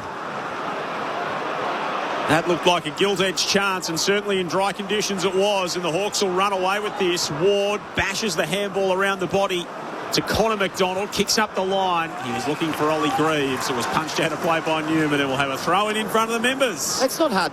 It's not that hard to kick the football when it's wet, is it, Berkey? I was about to say, these guys very rarely train in these conditions. Because when it's wet, they'll go indoors. They've all got big kicking 50-metre by 30-metre areas at their training grounds now, and as soon as it's wet, let's get inside, practice our skills. They don't practice outside in these conditions very often, and it's showing. Riley towards Chero, who couldn't pick it up cleanly. In the end, he does the tackling on Connor McDonald over the boundary line. How much does wet weather, when it's obviously raining quite significantly today, it soaks into the footy, how many metres can you take off a kick? Well, you know what? I don't know, because there's about 15 balls behind each goal, but there hasn't been many goals kicked. But yeah, it's definitely a factor, Loz. So Meek this time pummels it out. It's taken by Ward, who hand passes it away for Hawthorn. They move the footy all the way to centre wing. Cottrell's there to punch it away for the Blues. Ward goes tracking it back. In the end, Ginnivan will just soccer it forward to half forward for the Blues. Picked up by Dirksen. Can hand pass it away to Wilson, who skies it up into the air. Hayward just tries to punch it away, can't make contact with the footy. It's picked up and taken by Bailey McDonald, who kicks towards goal and will be touched over the line. Just a minor score for Hawthorn. So the Hawks lead extends out to 14 points, 4-3-27. Carlton 2-1-13. 21 minutes have ticked over in the second quarter. Saturday night footy on ABC Sport. Nick Haynes blasted back into play in the direction of Riley. Free kick holding on to go to the Carlton big man. It's kind of like saying, well, my 5-iron goes a certain distance in wet conditions, Loz, but I blade one. I hit one off the toe, one off the heel. Yes. When I'm hardly hitting the ball, I'm never going to get the same distance. That's what the case is tonight. I'm just hoping to make contact. Blake Hardwick's taken the margin of error out, just gone the tube up towards centre half forward. Ollie Greaves trying to chase it down. It's spilt to D'Ambrosio. Gets on the right boot, sent it to full forward. Gunston had 2 to beat. Did his level best. Ground level, the Blues can clear out inside the defensive 50, and they will do effectively. Cottrell will mark it right on the red paint of the defensive arc for Carlton. Hawks 4-3, Blues 2-1, 22 ticked by in this second term. Saturday footy on ABC Sport. And the footy in the hands of Ben Ainsworth on the Shane Warne stand wing. That's plenty of distance on this kick as he sends it down the wing. It'll be punched away. Haywood can keep it in for the Blues. Just hand passes it back to Ainsworth, who's covered the distance of his kick. But it'll be a throw-in outer side of the ground, about centre wing. Oh, I think Blake Hardwick's on the money there. He kicked the torpedo. You've got a bigger area of the ball to kick. You kick at the belly of it, and the ball potentially, I would think, would go further in these conditions. So tossed in Meekad front position, pushes it down. It'll be taken by Cripps of the Blues. Hand passes it into some space where Ginnivan will pick it up for the Hawks. Hand passes towards Ward, close to the boundary line. Ison just kicks it off the turf for the Blues. It eventually finds its way to Cottrell, who hacks it forward. Inside forward 50, but Barras is there and intercepts the ball for the Hawks. He's got about 40 metres out from defensive goal. Hawthorn ahead by 14. Did you roll the torp out much, Burma, in your career? I kicked one on the run one day. Actually went a little bit. Yeah, I did, actually. I didn't mind a torpedo. Berkey? No, it took me all my concentration to get a drop punt spinning correctly. It's for some and not for others, that's for sure. Some players are given a licence to do that sort of thing. Yes. Fair to say, I wasn't. You're sort of in the James Sicily colour within the lines kind of playbook we were talking about earlier. Ball just bouncing up and down that outer wing at the moment. Eventually Cripps picks it up, whacks it inside forward 50 for Carlton, looking for Kemp. Mraz fisted it away from him, but the Blues have got numbers at ground level. Cottrell surges it forward, now to the pocket. Byrne got grabbed. Impey, handball back for Hawthorn. Mraz got buffeted off his kick. It'll spill outside the defensive 50. Chera couldn't pick it up cleanly. Ward could. He's away as he kicks to half forward, looking for Gunston. Ball will get out the back. Scholes running inside forward 50. Gunston collects inside the boundary line, got horse-colled, and it'll be a free kick to the Hawk. Dirksen did well to hold him up in the end, but then might have tapped him on the top of the head with his boot as Jack Gunston was getting up. Gunston from left half forward. Measures the kick to a dangerous spot. Chol, Greaves, out the back. Morrison. It was a poacher's chance. And Harry Morrison had an empty net and thrashed it through for Hawthorn's fifth. 5-3-33. Carlton 2-1-13. 20 points the Hawks lead. 25 played. Second term. Saturday night footy on ABC Sport. Boom Harvey and Nathan Burke, your experts. Well, Burke, we talk about getting the ball long and deep. I feel Hawthorn right now are a little bit smarter than Carlton. Gunston gets that ball, doesn't waste much time. He just puts the ball 25 out in these conditions. The ball flies out the back. Morrison, smart player, wing, hold its width, runs in the open goal, kicks off the ground. We've got to learn a little bit from the World Cup going on at the moment. You want to score, just get it into the box and then make something happen, and that's what exactly happened then. Look, Carlton, everything that Carlton does, every inside 50, it looks really hard. Hawthorn will put more flow on the ball, and it's not super quick or anything, it's just quicker. Game high 20-point lead now for the Hawks. Jagger Smith takes it and skies it to half forward for the Blues. Intercepting mark comes from Hardwick. Takes it in a one-on-one with Jack Ison.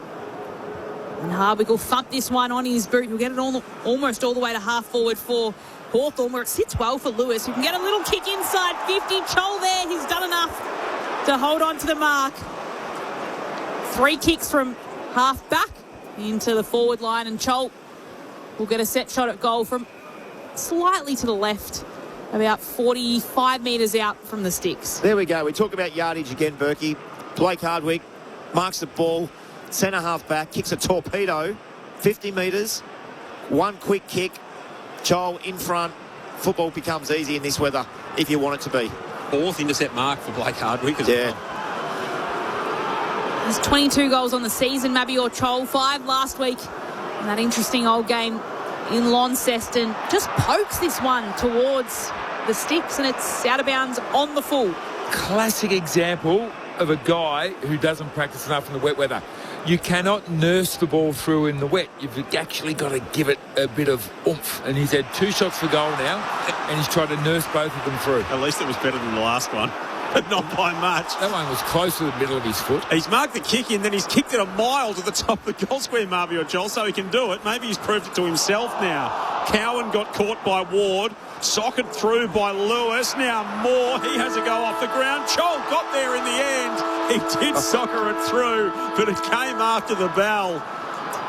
And the referee had blown the whistle for half-time. And Marviord saw the empty net, whacked it through. He can't add a 6th for Hawthorn. Carlton go goalless in that second quarter. Just the 1 behind for the Blues.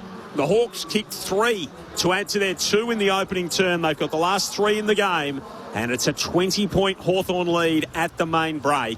5-3-33, Carlton 2-1-13. Scoring is far from the order of the night this evening at the MCG. Goals in that term to Morrison, to Gunston and to Ginnivan for Hawthorn. That was Jack Ginnivan's 3rd. He kicked both of their goals in the opening term. The goals for the Blues, both in that first quarter. Mitch McGovern with the first of the game, and Flynn Riley with the first of his AFL career in that first quarter as well for the Blues.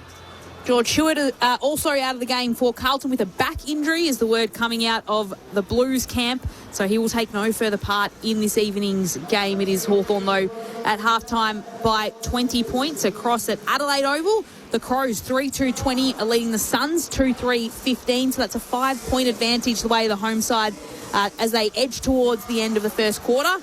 Talking of the World Cup, Josh Rochelle is the multiple goal kicker there at Adelaide Oval. He's got 2 goals, obviously, with his soccer background and loves waking up early as well to watch the matches.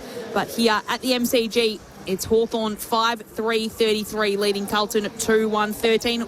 All Hawthorn goals in that second term as they built the advantage. Berkey and Boomer.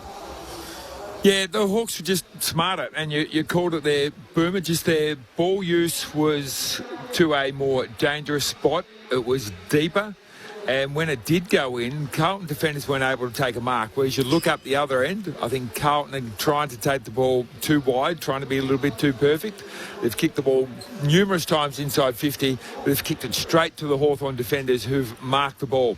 So they haven't even had the secondary occasion of bringing the ball to ground and letting their small players do their stuff, either win the football, get a free kick. It's been to the Hawthorn players' advantage. So if I'm Josh Fraser, I'm saying, hey, let's take a bit of a leaf out of the Hawthorn book. Let's not go out wide. Even if it means maintaining possession, ignore that player. You know, it might drag a Hawthorn player out there. Fine, that's good. Get out there. But we want to get yardage down the middle of the ground, getting the ball as deep as we possibly can. And then let's go to work. Get in front. The ball's going to drop short. Play simple. Take a chest mark. We need to get ourselves on the scoreboard, because at the moment, the Hawks looking like just the way that they're playing this game, just little by little by little, they can run away with this and get it beyond doubt, because you don't want to be 4 goals down, because in these conditions, that's equivalent of 7-8 goals down on a dry day. Oh, I totally agree, Berkey. I think Carlton are trying to make everything look hard.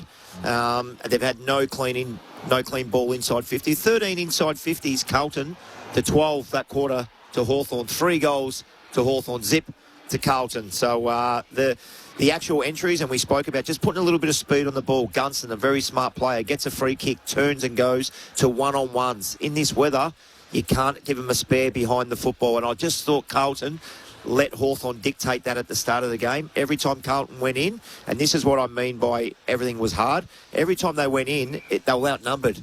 Hawthorn would either mark the ball, like you said, or would come to the ground, they'd be outnumbered, and they'd just clear the ball. So, yeah, I thought Hawthorn were a lot smarter that quarter. And Ginnivan again, 3 goals to him. He's had a fantastic half. 3 goals it's like 5 in this weather, as you mentioned. Still going to be a low-scoring game, and it's going to be hard from Carlton from here. Blake Hardwick, it's an amazing player. Probably, absolutely, not say probably doesn't get the kudos he deserves, but absolutely I don't think he does. You could put him forward on a night like tonight, and he'd probably be the most dangerous guy down there. But at the moment, across the half-back line, he's up to 14 kicks, 1 handball. That's the sort of stats that you need on a day like this. So he's not only playing well, he's playing smart football as well, and going at a disposal percentage of 64%, which is probably in the top 3 on the ground at the moment. Is there a player that can play that Blake Hardwick role for the Blues, whether it's a Harry Dean? It's a big task to put on his hands, but they can do it down the other end? Yeah, it's hard. There's not too many really good swingmen in football. Blake Hardwick is certainly that. We've seen when Gunston went down, I think during a game he went forward and hit the scoreboard 3 or 4 times. I think he's a good player because he wins his one-on-ones, and if he doesn't win it, he halves it. And he never seems to lose. We've just seen a fantastic mark, a one-on-one, goes back, and smart play. He kicked the torpedo twice that quarter. They both went 50, 55 metres, and they scored from both of them. I think one was a point, one was a goal, but it's smart play. Kick the fat side of the ball's going to travel further, and he puts speed on it as well. I like what he does. I'm not sure if Carlton have got a player that can do that. Hewitt goes down. I said during that quarter he's going to be missed. Wiedering obviously. Wiedering's not there as well. Yeah, can Cripps go forward and take a clunk? I'm not sure if he's quick enough when the ball hits the deck anymore. Not too sure, Loz.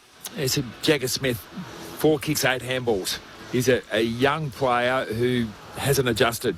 Sam Walsh 9 and 6. Again, that should be sort of 12 and 3. Yep. And he'll be far more effective. A really big stat for me tonight too is 11 hit-outs to Carlton, 27 to Hawthorn, but clearances 18-6 Carlton's way. So Hawthorn are dominant in the air with Flynn Riley playing his first game.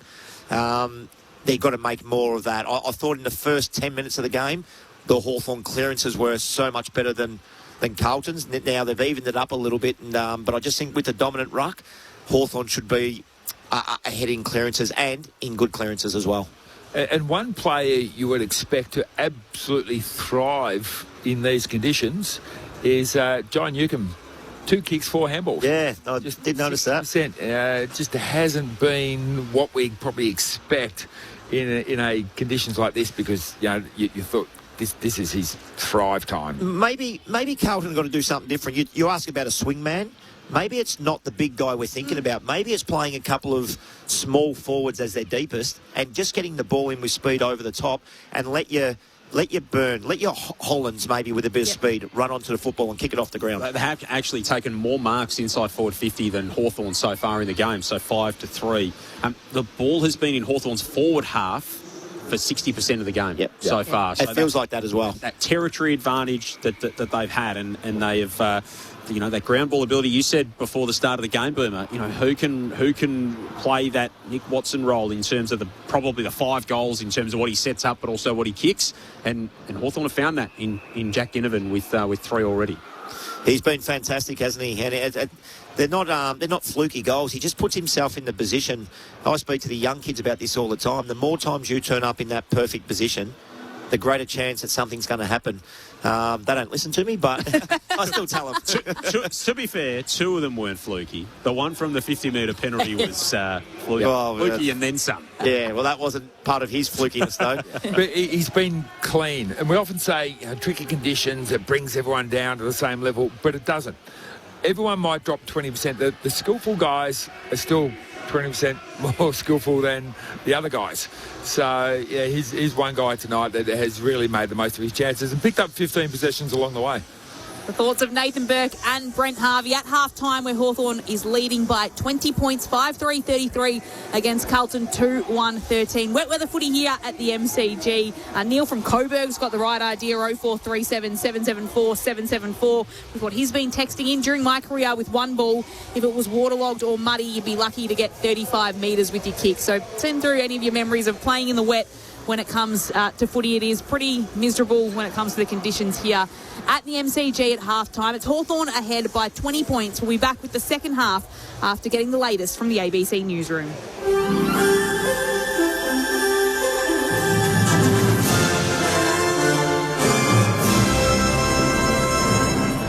Hello, this is ABC News with David Rowlands.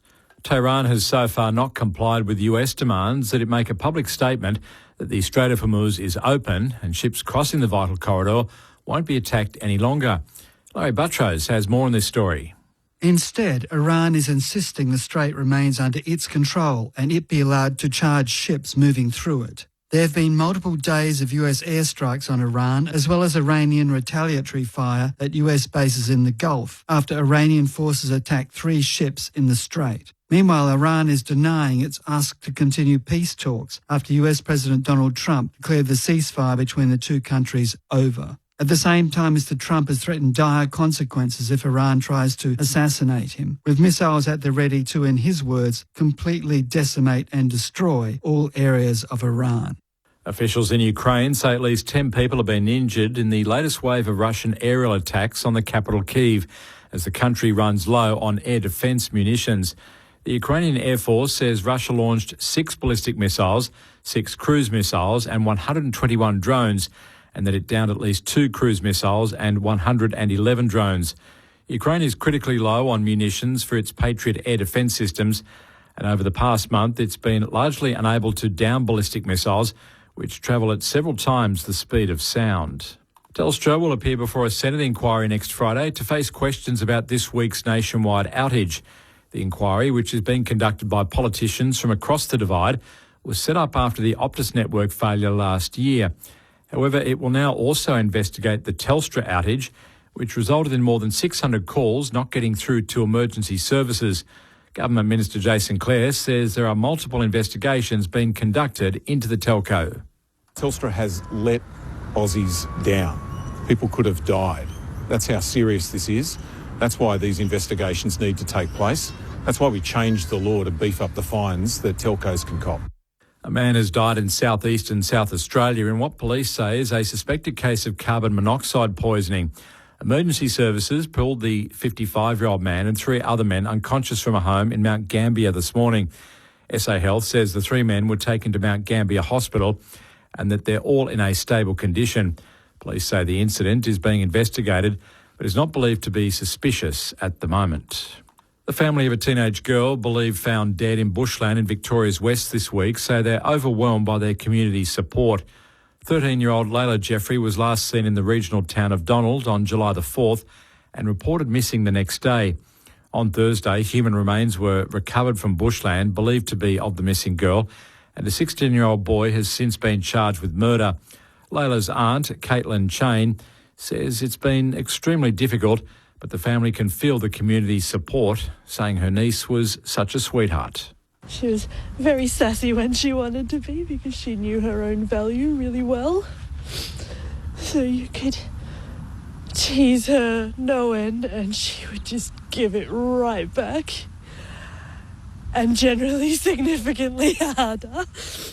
A Central Victorian businessman is pursuing a rare private prosecution case against a third representative of his local shire. Yvette Gray has the story. Hepburn Shire Council Mayor Tony Clark has been forced to stand down from council after becoming the subject of charges laid by Hepburn resident David Penman.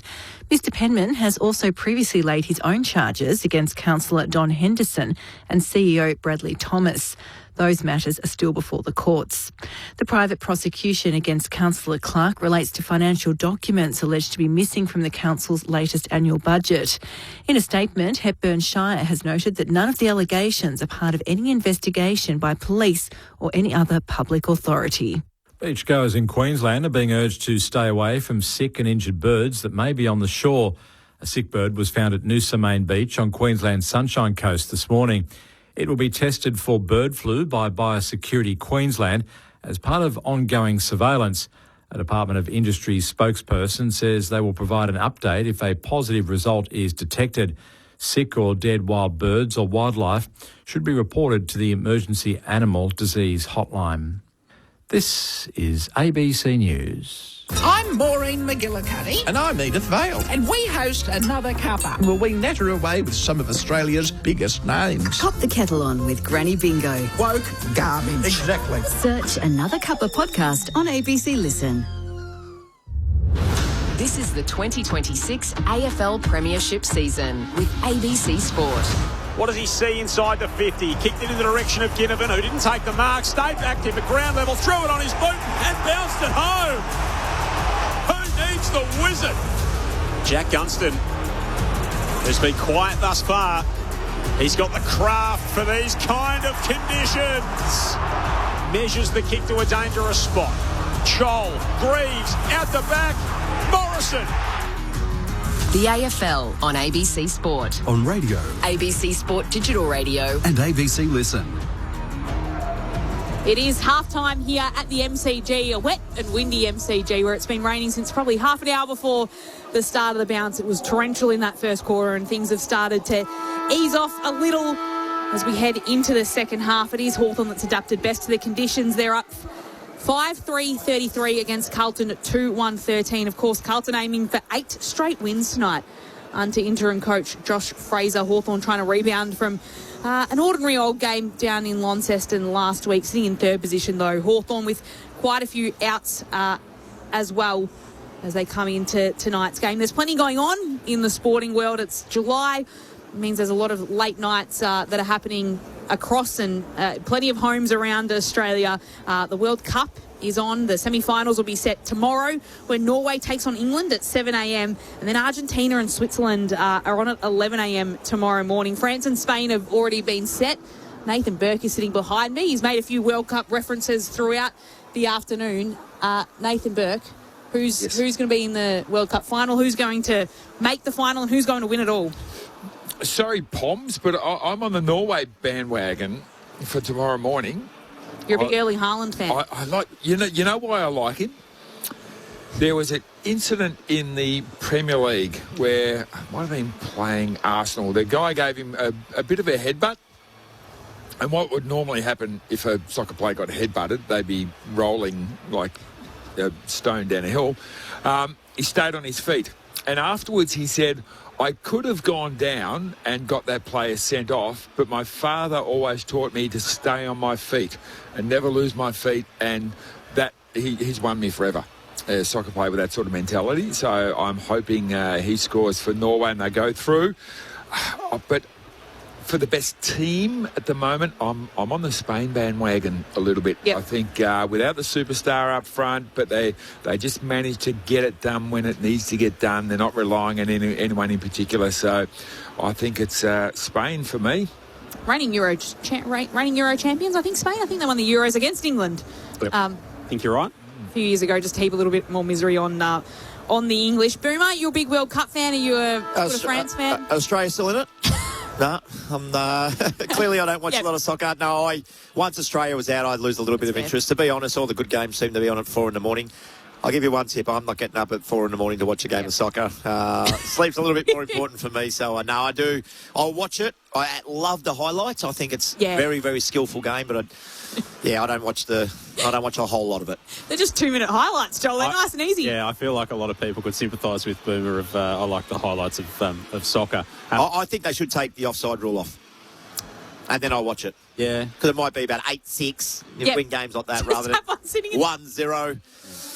Just have people sitting forward of the ball. Yep. The soccer equivalent of leg before wicket. No one knows how to explain it, and it never really seems to make much sense. It's the VAR that gets me too when it's a millimetre offside, and now they've started to call that offside. Joel, I feel like you're up Tour de France today. Pogacar would be having your viewing eyes throughout the night. It's just a little bit disappointing, Loz, because the guy is so good. So there's this element of it where And it's sort of like watching a Haaland or someone like that, right? Where he is so world class, and Haaland's in, he doesn't have the same level of separation at the top of the class that Tadej Pogacar does. He is so much better than anyone else. Like, he put 2 minutes in Jonas Vingegaard the other night like it was nothing. Yep. The guy, barring some kind of disaster, will win another Tour de France. He's at his age, he's making a reasonable claim that he's going to be right up there with the likes of Eddie Merckx and these guys as the greatest to ever do it.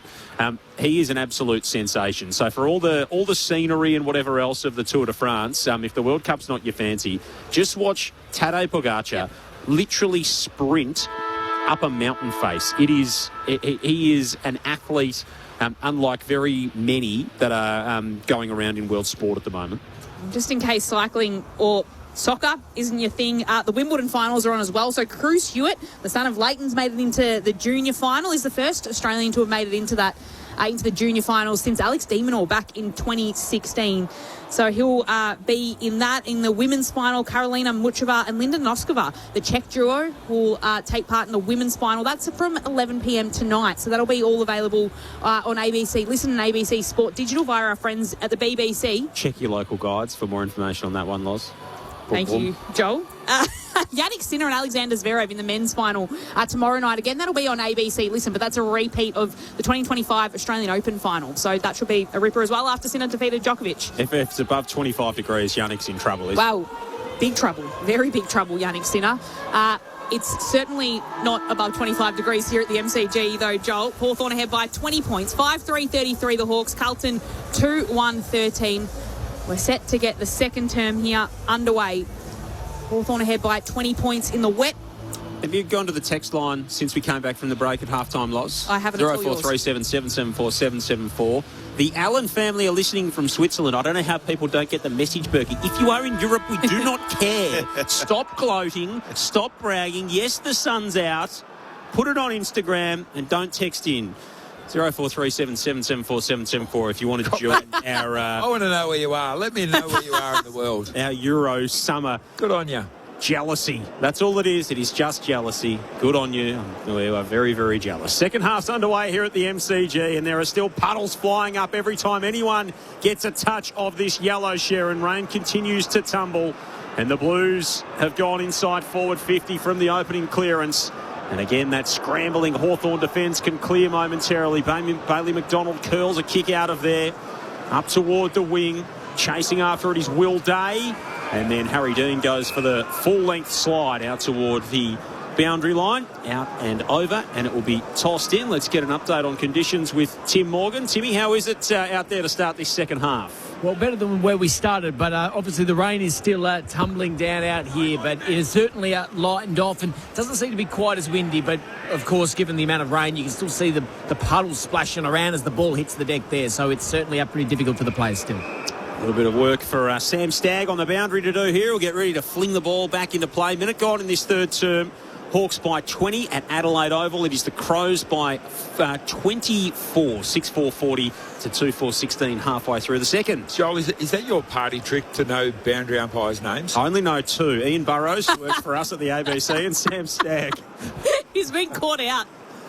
So Jarman Impey with the footy, hand passes it to Ginnivan, left half forward, hand pass to D'Ambrosio, curls the kick right into the centre of the attacking half, falls in the lap of Mitch Lewis. And he'll have a set shot at goal. That's a great mark against Harry Dean too, who's a competitor, but he just held him out and in these conditions put the one mid up and it stuck. He got it on the second grab, but it was really great positioning. So Mitch Lewis now to start the second half in the best way possible for Hawthorn, already with a 20-point lead in tough conditions here at the MCG tonight. On his approach, kicks this one towards goal, slams it into the left goal post. Just a minor score to start things in the third term. Hawthorn's lead extends out to a game high 21 points though, 5-4-34, Carlton 2-1-13. Hypothetically, Berkey, if that was my party trick and you were having a party, would you invite me? No. Blues coming from full back, kick up toward Impey. I knew what I was getting in for there. Ball spills to the deck. Burn pushed over the top of the footy. Meek grabs it. He's grabbed by Chera, and we will have a ball up. game? You have on occasion brought in biscuits to the box, so perhaps you could cater it. Oh, I've stopped baking. I've gone all boring on that front, Berkey. There's reasons behind it. It's a long story. Adam Cherry with 10 tackles in this game for the Blues so far. Walsh, Florent for Carlton. Kicks up the broadcast side wing. Slipped through the hands of Impey for the Hawks. Picked up by Barris. Off to Hardwick, who again just takes territory. Pumps it inside the forward 50. Meek back with the flight. Couldn't take it with him. Slapped down toward Day. He emerges. Shows them a clean pair of heels. Handballs to Moore. Moore tight to the boundary. Curls it home. And the class of Will Day shines through. Dylan Moore with the finishing touch for his first of the game. And Hawthorn do extend their gap in this contest. 6-4-40. Carlton 2-1-13. 3.5 minutes played. Third term Saturday night footy. So, Berkey, let's paint this picture. There's a stoppage about 70 metres out from Hawthorn's goal. And behind the football, again like the first half, Hawthorn are outnumbering Carlton. The ball gets... Carlton win the stoppage. It's a quick kick in. Ball hits the deck, as it's going to in these conditions. Hawthorn are outnumbering by 1 or 2. Pick up the ball, get the ball in to one-on-ones. Carlton are electing to have an extra player at the stoppage. Hawthorn are letting them get sucked into all the junk and taking the spare play behind the ball. And I think that's working over having one at the stoppage. Back in the middle, Hawthorn ahead by 27 points. Wool spills out of a contest towards Chera, takes it, hand passes it away. Cottrell slams it on his boot. Comes off Meek and back to Walsh, who might have been taken high by Ginnivan. The umpire saw it. Free kick to Sam Walsh in the centre of the MCG. As Will Day stands the mark and Walsh takes it and will kick it across to the members' wing. Why? Of the MCG towards Dirksen, who drops the mark, had no pressure. Chol comes in after him and it'll be a turnover. Hawthorn with it. Lewis tries to spear the pass inside forward 50 and Florence there for the Blues to mop up the mess some of his teammates made. An intercept inside defensive 50. Florent kicks up the line. Harry Mackay takes the mark. First mark for Harry Mackay this evening on the AFL logo. Kicks as far as he can inside the forward 50. McGovern dragged down without it. Scooped up. Almost Smith. In fact, Kemp it was who feigned the kick in the end, and Mraz was dragged down by Kemp inside forward 50 for the Blues. Spills through the hands of Evans. McKenzie of Hawthorn. Handball away, batted down by Kemp. Spills out the back to Chera. Throws on his boot from 40 metres out. McGovern dragged down again. It bounces through for a minor score. There is no free kick on the play. And so it is Carlton's second score since quarter time. 2-2, plays 6-4. 26-point margin, 6 played in the third. Sam Walsh, very lucky, gets a free kick centre-half back and goes sideways out to the wing. It was just lucky that the Hawks had a poor forward entry, otherwise that would have been another goal. Blake Hardwick again just hacks the kick as far as he can from the kick in. It was in the Ginnivan direction, brought it to turf, and then Jack Ginnivan had to do the tackling at half back for his side. And we'll have a ball up as Cowan gets up from the bottom of the pack for the Blues. This is a better setup for the Blues. They win this stoppage, they can go forward to one-on-ones. So Mackay rips it out of the ruck, tries to get it to Cowan a couple of metres ahead of him. Then Smith just punches it away towards Wilson. He can't pick it up cleanly. In the end, it's taken by Greaves, who moves the footy to centre wing for the Hawks. It's hacked forward by D'Ambrosio. Gunston's there lurking at the top of the 50. He's got 3 Blues coming in after him. Cottrell gets there first. He's trying to soccer it to his advantage. The safety of the boundary line's near. He hacks it away. It's Lewis, though, that'll pick it up for Hawthorn towards Greaves. He tries to curl the kick inboard. But Cripps is there to pick it up for the Blues, sends it right into the centre of the MCG. Haywood can take it, pick it up, and just bomb this one towards McGovern, who marks. McGovern running for the footy, takes the mark.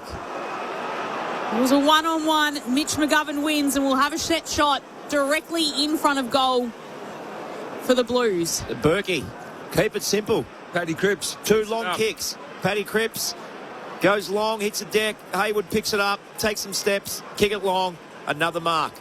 Just keep it simple in these conditions. Mitch McGovern kicked the first goal of tonight.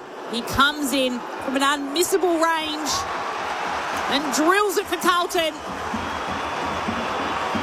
They've got the opening goal of the second half for them. They respond quickly to Hawthorn's goal at the 3-minute mark and cut back the margin to 20 points, the same as it was at half-time.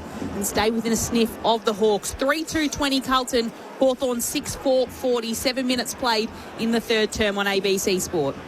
Well, it's a risk. You've got to take the ball down the middle of the ground. But if your forwards or the players down the ground are on their toes and they're reading it and they know that you're going to kick them forward, there's no reason why the ball should turn over and come straight back. So it's about anticipating and being predictable about what you're going to do with the ball. If you start handballing going sideways, it's not predictable. They're waiting for the dump kick and you're not giving it. So give them what they want, get the ball forward. Blues, first goal of this second half. They've been great in second halves under Josh Fraser. Quite the turnaround from their start to the season. Inside 50, clean gather from Greaves for the Hawks. Off to Moore. Moore pops the kick in advance. Connor McDonald can't take it with him. McCabe got run down. Terrific tackle from young Harry Dean, who continues to impress down back for the Blues. That's not his best kick, though. Usually so composed, ball in hand. McCabe ran it down to knock it away from Wilson, and it'll be thrown in right half forward for Hawthorn. So a short pass has to be 100% that they can mark it. Not 65, 70, 80, 90%. It's got to be 100%. If it's not 100% that they're by themselves, well, then don't kick it to them. Aaron Burrows flings it in and Meek just takes it out himself. Hand passes it across towards Ward, who puts it in the perfect spot at the top of the goal square where the mark will be paid. And Gunston was on the end of it. Harry Dean is adamant that he touched it on the way through. Yeah, Nick Haynes playing back position on Gunston, but he had Harry Dean in front of him. It was the perfect kick. I'm not 100% sure it was meant to be that height, that speed, but it was the perfect kick. So Jack Gunston will go back to his mark. Dry off the footy, spinning around in his hands. He'll kick from 30 metres out, a slight angle to the right. For the immediate reply to McGovern. He makes no mistake. And with Gunston's second goal, he puts Hawthorn back to a 26-point lead. 7-4-46, Carlton 3-2-20, just 10 minutes played in the third quarter on ABC Sport. So, Berkey, that one comes on the back of a turnover. Harry Dean done an amazing tackle, got the football back, and like you said, in these conditions, you're probably better off going long than short. The ball gets intercepted, comes back in, and like I mentioned, that kick was just sensational by Ward. It was. Just went over the top of Harry Dean. Harry Dean claimed he touched it. I think he might have, but the umpire never pays those little finger touches, do they, for marks? And if you're going to be critical, the Carlton player, why are you standing behind Gunston when you're both standing in the goal square? If the ball goes over your head, it goes through for goal. In wet conditions, it's going to fall forward. At the restart, McKenzie for the Hawks. Just defensively of those centre circles, kicks it a mile in the air. Ginnivan came through and tried to smash it off the ground inside forward 50 for Hawthorn. Day got boot to ball somehow and scrambled the kick up to the edge of the arc. Moore up to meet it. He's tackled on a ball up. 0437 774 774 to join us on ABC Sport. Someone's texted in saying they're listening from Zanzibar. That's not Europe, so that's an appropriate text. Agree, and I reckon it's made up, but I like it. So that's a good little bit of gear off the text lines. 0437 774 774. Evening to Robin Greensborough as well, as Byrne sends it out wide. And he finds the target in Ainsworth. Ainsworth kicks inside the forward 50, looking for Kemp. Barris got a hand in there for the Hawks, brought it to ground level. And then Evans was wrapped up. A little bit of byplay between he and Sicily. And we will have a ball up left forward pocket for the Blues. It's like the rain has eased a little bit in this second half as well, as Ainsworth just sees it over the boundary line. We'll have another throw-in. Easy for us to say up here, Loz. It has eased. It's a lot better than the torrential rain that it was in the first quarter or two, but it will be very chilly and plenty of down on boundary level for Tim Morgan, but also plenty of spectators in their ponchos who have braved the rain as well and haven't gone in to duck for cover. Ball tossed in, Ginnivan goes chasing in after it. So does Lewis, spills out the back, and Wilson has it. Just gets a little hand pass away, but Ward gets it, can hand pass it to Connor McDonald, hand pass to McCabe, and it's in the hands of the Hawks until McCabe's kick is a turnover. Chera with it for Carlton, hand passes it towards Dean. He's on his hands and knees trying to dig it out in a battle with Moore for the footy. There's four players that dive on top of the logo on the outer side of the ground. And we'll have a ball up. Hawthorn ahead by 26, 12 minutes played in the third term. Joel Peterson, Lauren Borden, Nathan Burke, Boomer Harvey and Tim Morgan with you. Saturday footy on ABC Sport. Crows by 26 still at Adelaide Oval. Shot at goal coming up for Ben King of the Suns. Lewis at half forward for Hawthorn. Flicked it around the corner.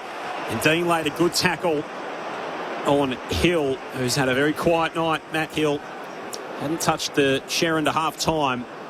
And he got run down there by Harry Dean. The first year blue at left half back.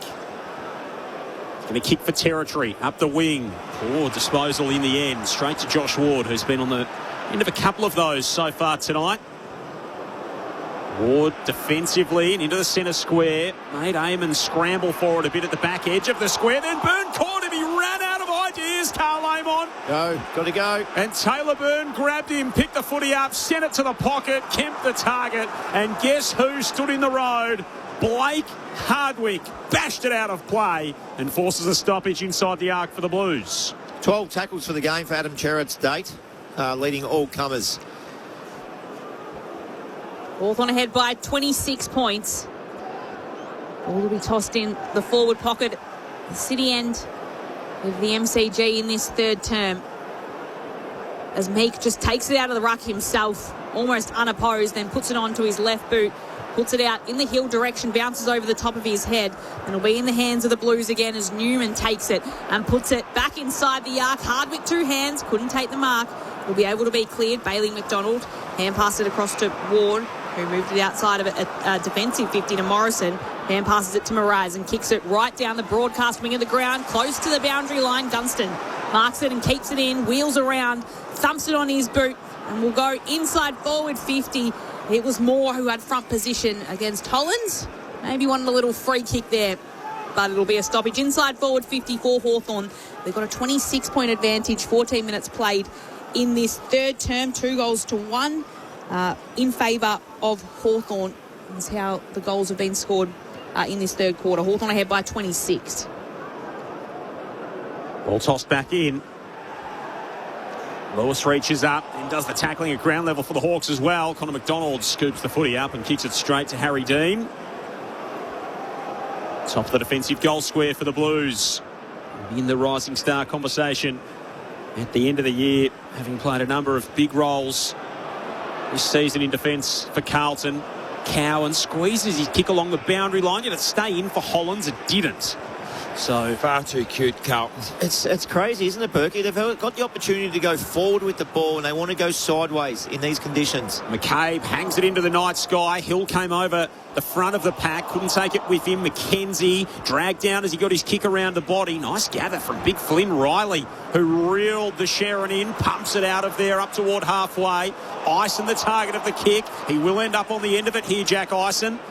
He gets on his left boot, sends a high footy up toward Kemp, into battle with Sicily. It bounces favourably for Brody Kemp, runs to the 50, tumbles it inside, looking for Mackay. It was socket away from him. It comes away to Hayward. Hayward a handball back to Mackay, 30 out from the Carlton goal. His kick ricochets off a couple of bodies. Ainsworth goes in, crashing in his Evans. Ball on the deck inside forward 50 for the Blues. It's still tough and fierce stuff in these treacherous conditions.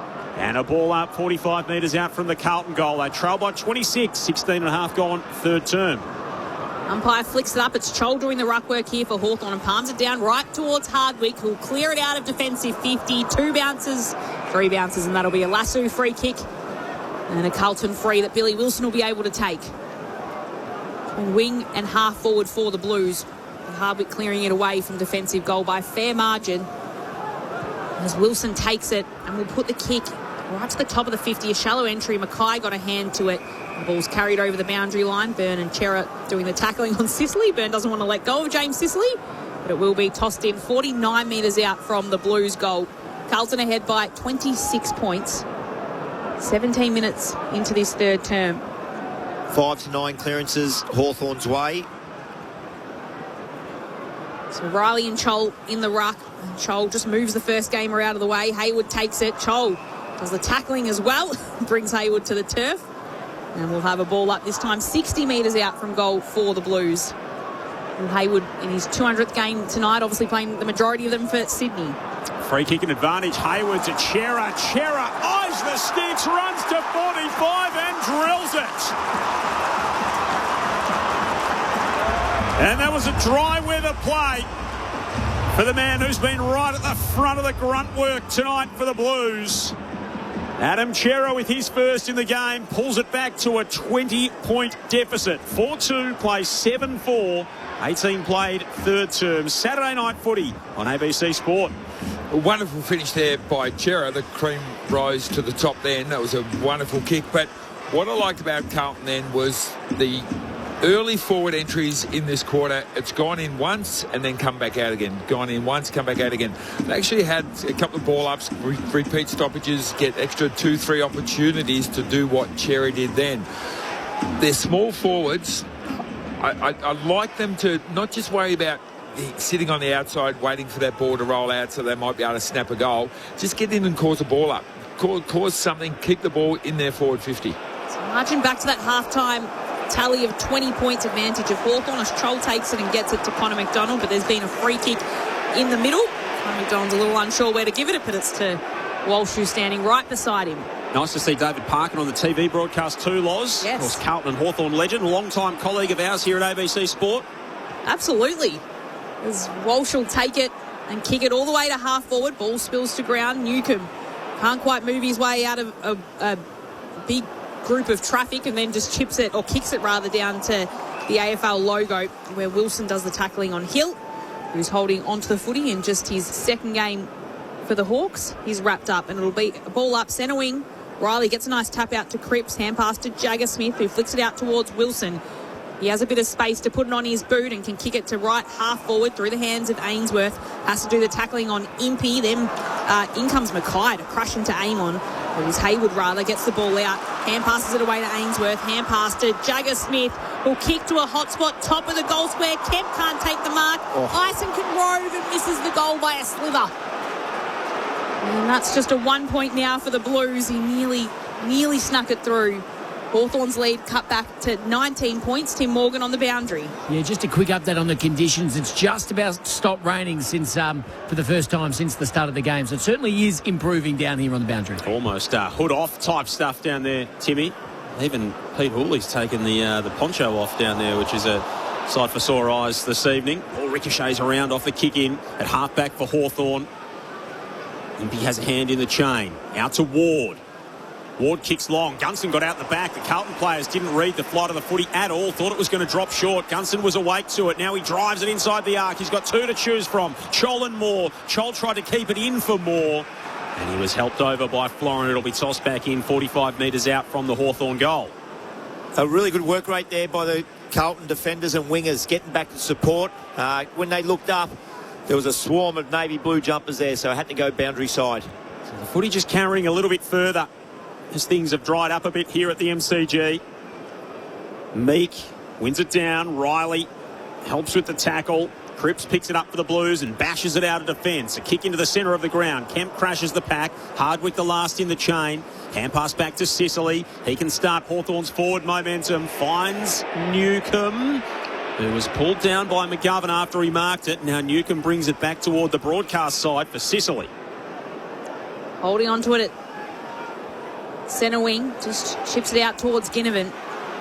A lot more of an even third term from these two sides as Ginnivan puts the kick to the left forward pocket. Plenty of players surround the footy. It spills out the back to Gunston, who tries to curl the ball towards goal. McCabe came in late, but Hollands was there, and it's a rushed behind.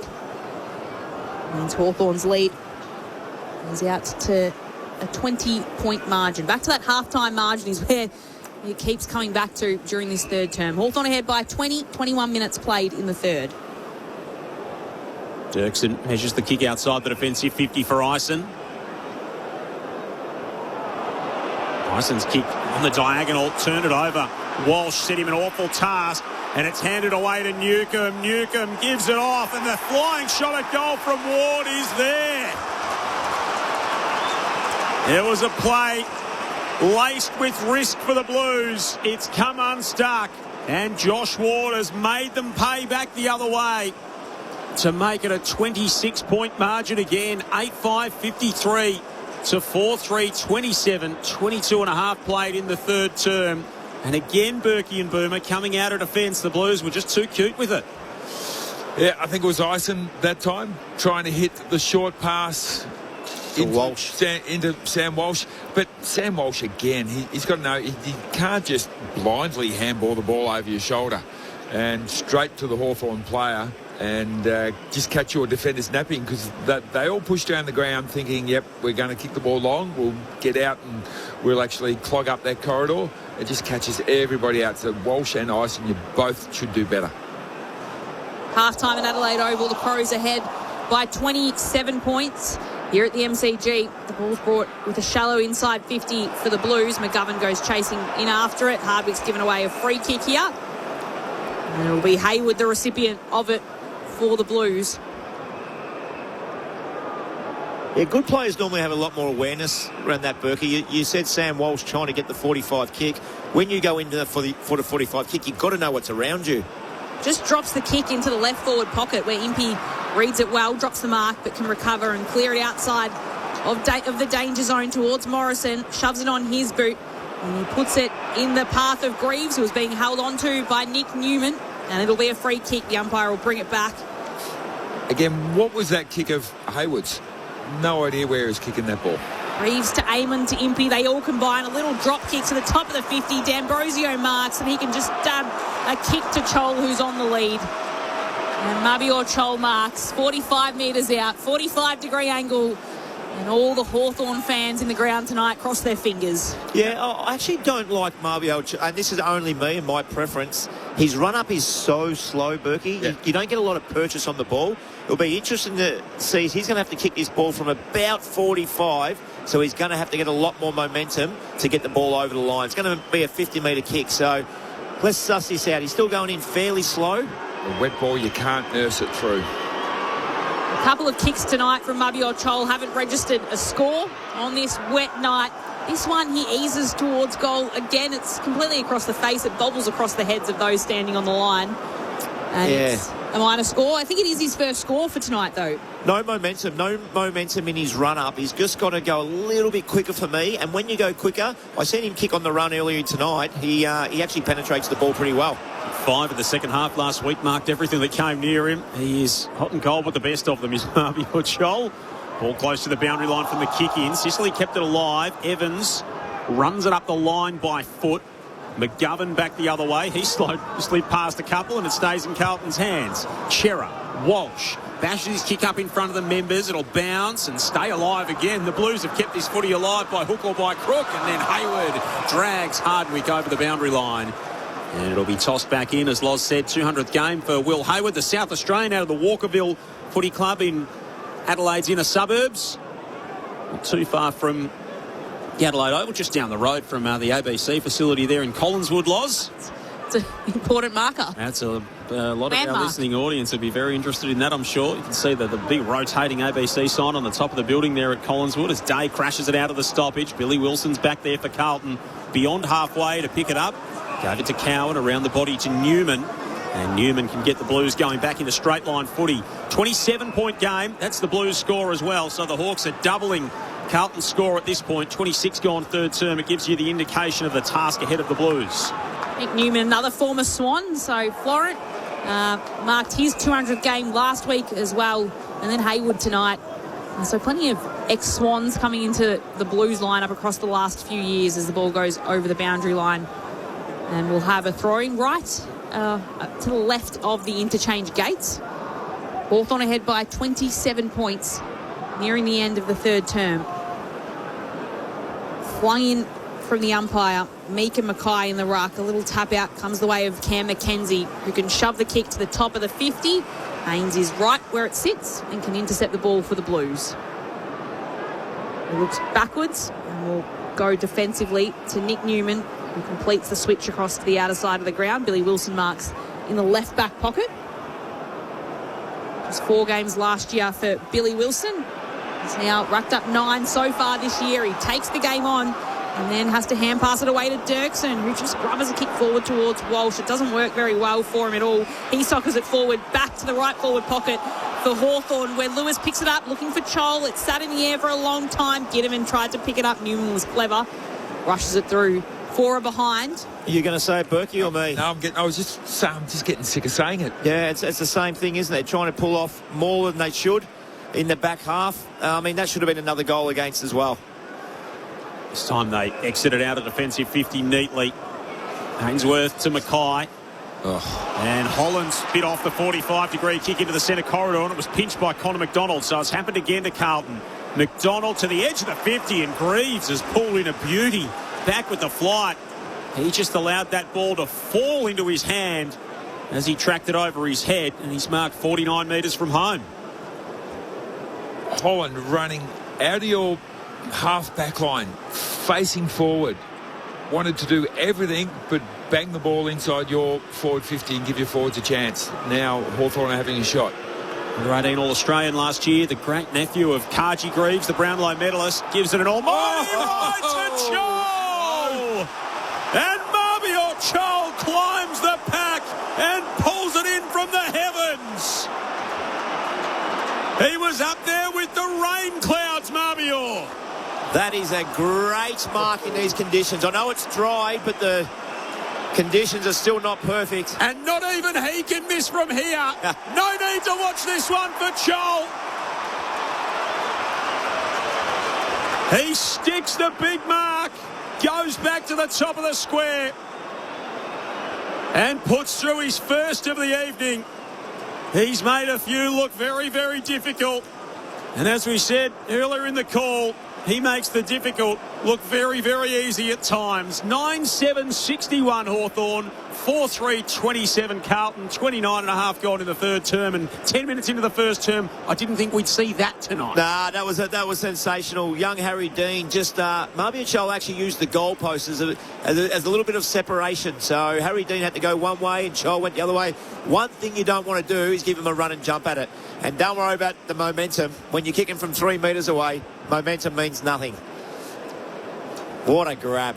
What a highlight coming from Mabior Chol. Finishes it off with the goal, and it's 34 points now, Hawthorn's advantage. They'll go again from the middle as Morrison will take it out and kick it to the edge of the square.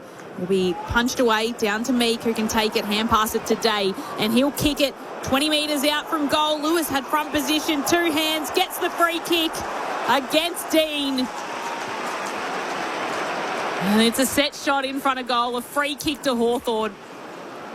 And another moment for Dean in the last minute or so where he's front and centre, and not for all the right reasons. Yeah, just an arm over the shoulder there. It was a bit sloppy there from Dean in a one-on-one contest. He knew that he was outsized, but, yeah, obvious free kick. Mitch Lewis to come in now in the very late stages of this third quarter. Still a damp MCG. A lead Hawthorn has. It gets pushed out to 40 points. Not long to go until the final change at the MCG, and Hawthorn has moved ahead. 10-7-67. Carlton 4-3-27. A nice buffer for the Hawks to head into the final change. 31 minutes have been played in this third quarter. The ABC sport experts Brent Harvey and Nathan Burke. Berkey, I did mention before the game that I thought Hawthorn was the best kicking team in the competition. As this weather has dried off, there's no rain coming down now. I can see they're starting to use the ball a little bit more, dropping their eyes, hitting the leading target. So I think the weather helped Carlton early, even though they didn't hit the scoreboard the way they should have. But right now the cream is certainly rising to the top. 40-point gap in the game. They're led by 2 at quarter time, by 20 at half time. They have doubled that, nearing three-quarter time of the Hawks. And they go forward once more. Meek out of the middle. D'Ambrosio sets the kick up. Haynes coming over the back of the pack. He did take the mark in the end. He fell to the turf, and it looked like he might have just juggled it. He's been solid back there tonight. Nick Haynes started the season in the VFL with a pre-season injury. He's worked his way back into being an important member of that Blues defence. He clears toward the Shane Warne stand wing. And Hawthorn with a bit of a flex in that third term. Mabior Chol put the cherry on top of what was a very pretty Hawthorn cake in that quarter. 5 goals. They kicked 5 to half-time. The Hawks actually outscored their entire first half in that quarter alone. 5 goals for. They had 5-3 at the half.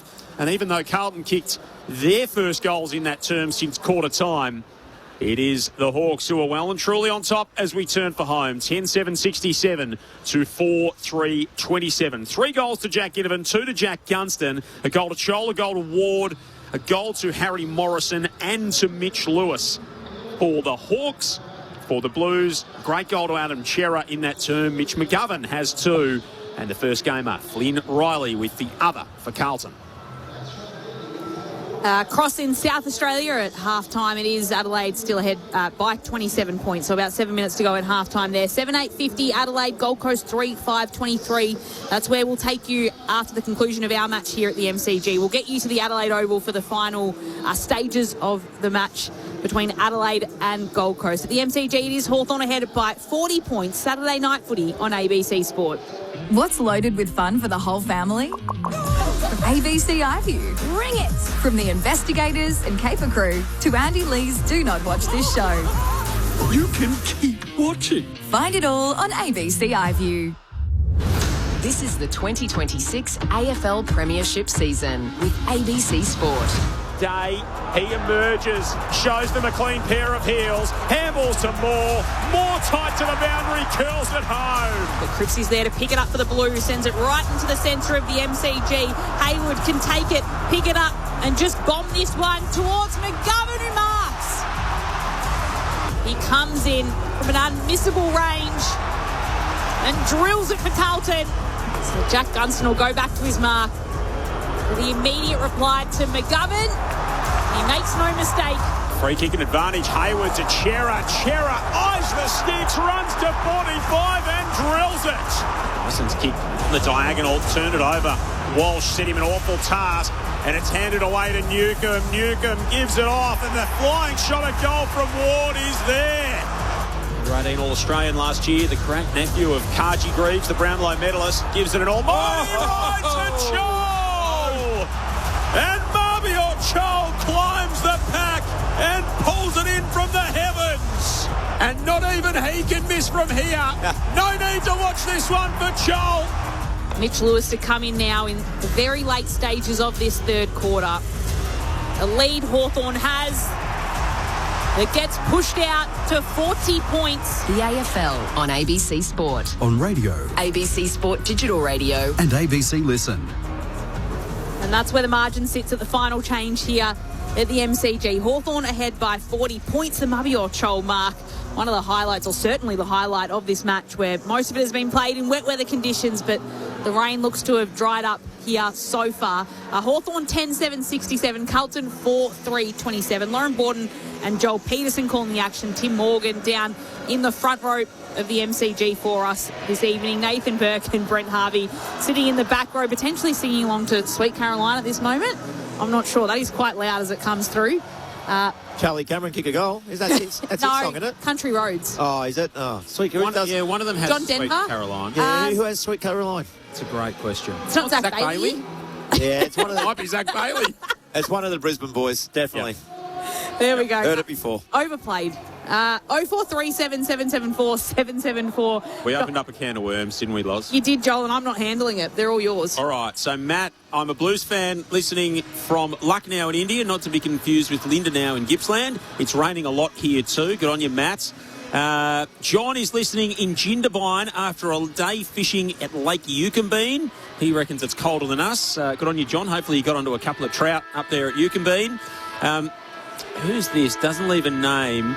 Someone listening to our call from Arequipa in Peru. That's a good one. Jared Healy. Most obscure. Yes, the other Jared Healy.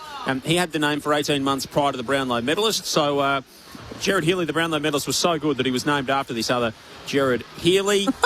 Cam Rayner, Mikey from Bendigo, who's a very good contributor to us here at ABC Sport, has said Cam Rayner has Sweet Caroline. Good on you, Mikey. And Brett on the app says in Darwin it's 33 degrees every day and 25 degrees overnight. Brett gets stuffed. Right. Thanks for joining us on the text line. We appreciate your contributions. Can't be giving us that when it's 6 degrees here and hosing it down, Loz. I think you can. Suffering your jocks. Why not? Righto. 04377774 774. Keep your texts coming if you'd like to let us know where you're listening where you're listening from. Is it cold, or have you got some better conditions where you are? Adelaide ahead by 27 points at halftime at Adelaide Oval. That's where we'll take you at the conclusion of this match. But Hawthorn ahead by 40 points. Berkey and Boomer as we head into this final term. What can Carlton do? Or what do you think Josh Fraser's saying in his address at three-quarter time, where they're in a position they haven't been in for the last 7 weeks or so, where they're down by 40 points and winning's not easy from here? Well, I was keeping an eye on the Carlton coaches at the three-quarter time break, and most coaches had their hand up pointing to goal. So for me, I think it might be referencing take the ball forward more. Berkey mentioned it 3 or 4 times that quarter. I mentioned it a couple of times that quarter. The way Hawthorn scored is the reluctance of Carlton wanting to take the long ball out of defence. And they scored a lot of goals on turnover, Berkey. But they've got to attack the goal face now, don't they? They've got to put speed on the ball. The conditions are dry enough to get those handball receives now, break a line, get the ball in as quick as they possibly can to one-on-ones. Well, they had the same amount of possessions that quarter, 89 to 88. Carlton had uncontested marks 16 to 11, but Hawthorn won inside 50, 16 to 11. There's the difference. Hawthorn ahead by 40 points as the ball is tossed up for the start of the final term. Will Day rips it out from 55 metres out. Will kick to the top of the goal square. Gunston spills it. He was going back a little off balance. Couldn't clunk the mark, and it goes through for a rush behind. Now, he should have just left that ball. As a player, the coaches would say, go for that ball. You don't know exactly where it's going, but that was going straight through the middle of the goals. That would bouncing sideways on a night like this. That's would have been extraordinary from Will Day, who came from the back of the stoppage and just sprinted clear. Just getting glimpses of what he can do as he works his way back to absolute peak of his powers. Blues come off half-back through Newman. Measured the kick nicely to Mackay. Mackay through the centre of the ground. Kemp on the bump ball. Not paid the mark. Flicked the handball out quickly to Ainsworth. Didn't have anywhere to go with it. So his handball went straight to Greaves of the Hawks. Now Hawthorn on the counter-attack. Will bounce it back the other way. Moore. Handball wide to Ward. Ward had a couple of runners coming in his direction. Neat little kick over the top finds Chol. Chol's 52 from home. Left half forward. Day's roaming back toward the goal square and accepts it on the behind line. Getting into some dangerous space is Will Day. He had the last one pinched from him by Jack Gunston. He's deep in the left forward pocket here with a shot from next to the behind post. He worked his way into the game in that last quarter. Had 8 possessions, 6 kicks and 2 handballs, and he's started on fire here in the last. Deserves a goal. So critical to their hopes and where they may end up this season, Will Day. He hooks it around the body for the first goal of the final term. And to snuff out any hope of a Carlton challenge with that margin now at 47 points. 11-8-74 to the Blues, 4-3-27. 2 minutes played, final term. Well, we've seen the work rate just there, and I can tell you about where he started. The ball left the centre bounce and he tracked the ball. The ball was going down one side of the ground and he made a beeline straight to the goals and marked it with centimetres. But, gee, he worked hard there for about 120 metres, I'm going to say, sprinting. And the Carlton midfield had no chance of keeping up with him. Amazing work rate. Glad I could sit up here and just watch that. And it was also the Carlton ball movement. They were really methodical with it. There wasn't nothing fast. They weren't rushed. They just picked the eyes through the Carlton midfield. So back in the middle, it's Hawthorn again now as Ward takes it, hand passes it to Newcombe. He couldn't quite gather it cleanly. Did well to get it on his boot. And it goes through the hands of Connor McDonald, who then funnels it out himself. Hand passes it to Greaves. Hand passes it to Chol. Hard up against the boundary line. Kicks this one. It was an ugly-looking kick. It goes through for a behind. And then it stacks on and piles on, and a little wrestle going on the left behind post. Chol's there. He's being dragged off by Nick Newman. And it's Dean there as well. But it is just a minor score. Hawthorn ahead by 48. He's a grumpy man, Nick Newman. He doesn't mind a scrap. Marbiel's up for it as well. Long kick in from the Blues. Cripps off to Walsh. Walsh bounces his kick out wide on the southern wing. Hollands runs onto it, directs some traffic before he kicks inside the arc. And Noah Mraz, game number 2. He looks assured back there as he fists that toward the boundary line and out for a throw in. Just make some really good decisions there. There was no need to mark that. He was surrounded by 2 Carlton players, so decided double fist punch over the boundary line, get all the mids down, backs back into their positions and just get a ball in. So really smart, composed play by Moraz. Out of the Narre Warren North Junior Footy Club, Melbourne's outer east. Noel Moraz, impressive young player in game number 2. Looks like he's got a big future ahead of him. Ball milling around inside forward 50 here for the Blues. Hayward's handball on the arc. Smith turns tackler on Ward. It'll be dragged to a stop. Ball up inside forward 50 for the Blues. Mackay gets a little tap down towards Cripps, who curls it towards the top of the goal square. It'll be at the back, Sicily, who can't quite gather it. A little bit of pressure coming on him. Burns stops and doesn't want to give too much pressure as Sicily standing on the goal line. He ends up clearing it away to Moore, who marks and runs out of defensive 50 and spears the pass to Gunston on the lead.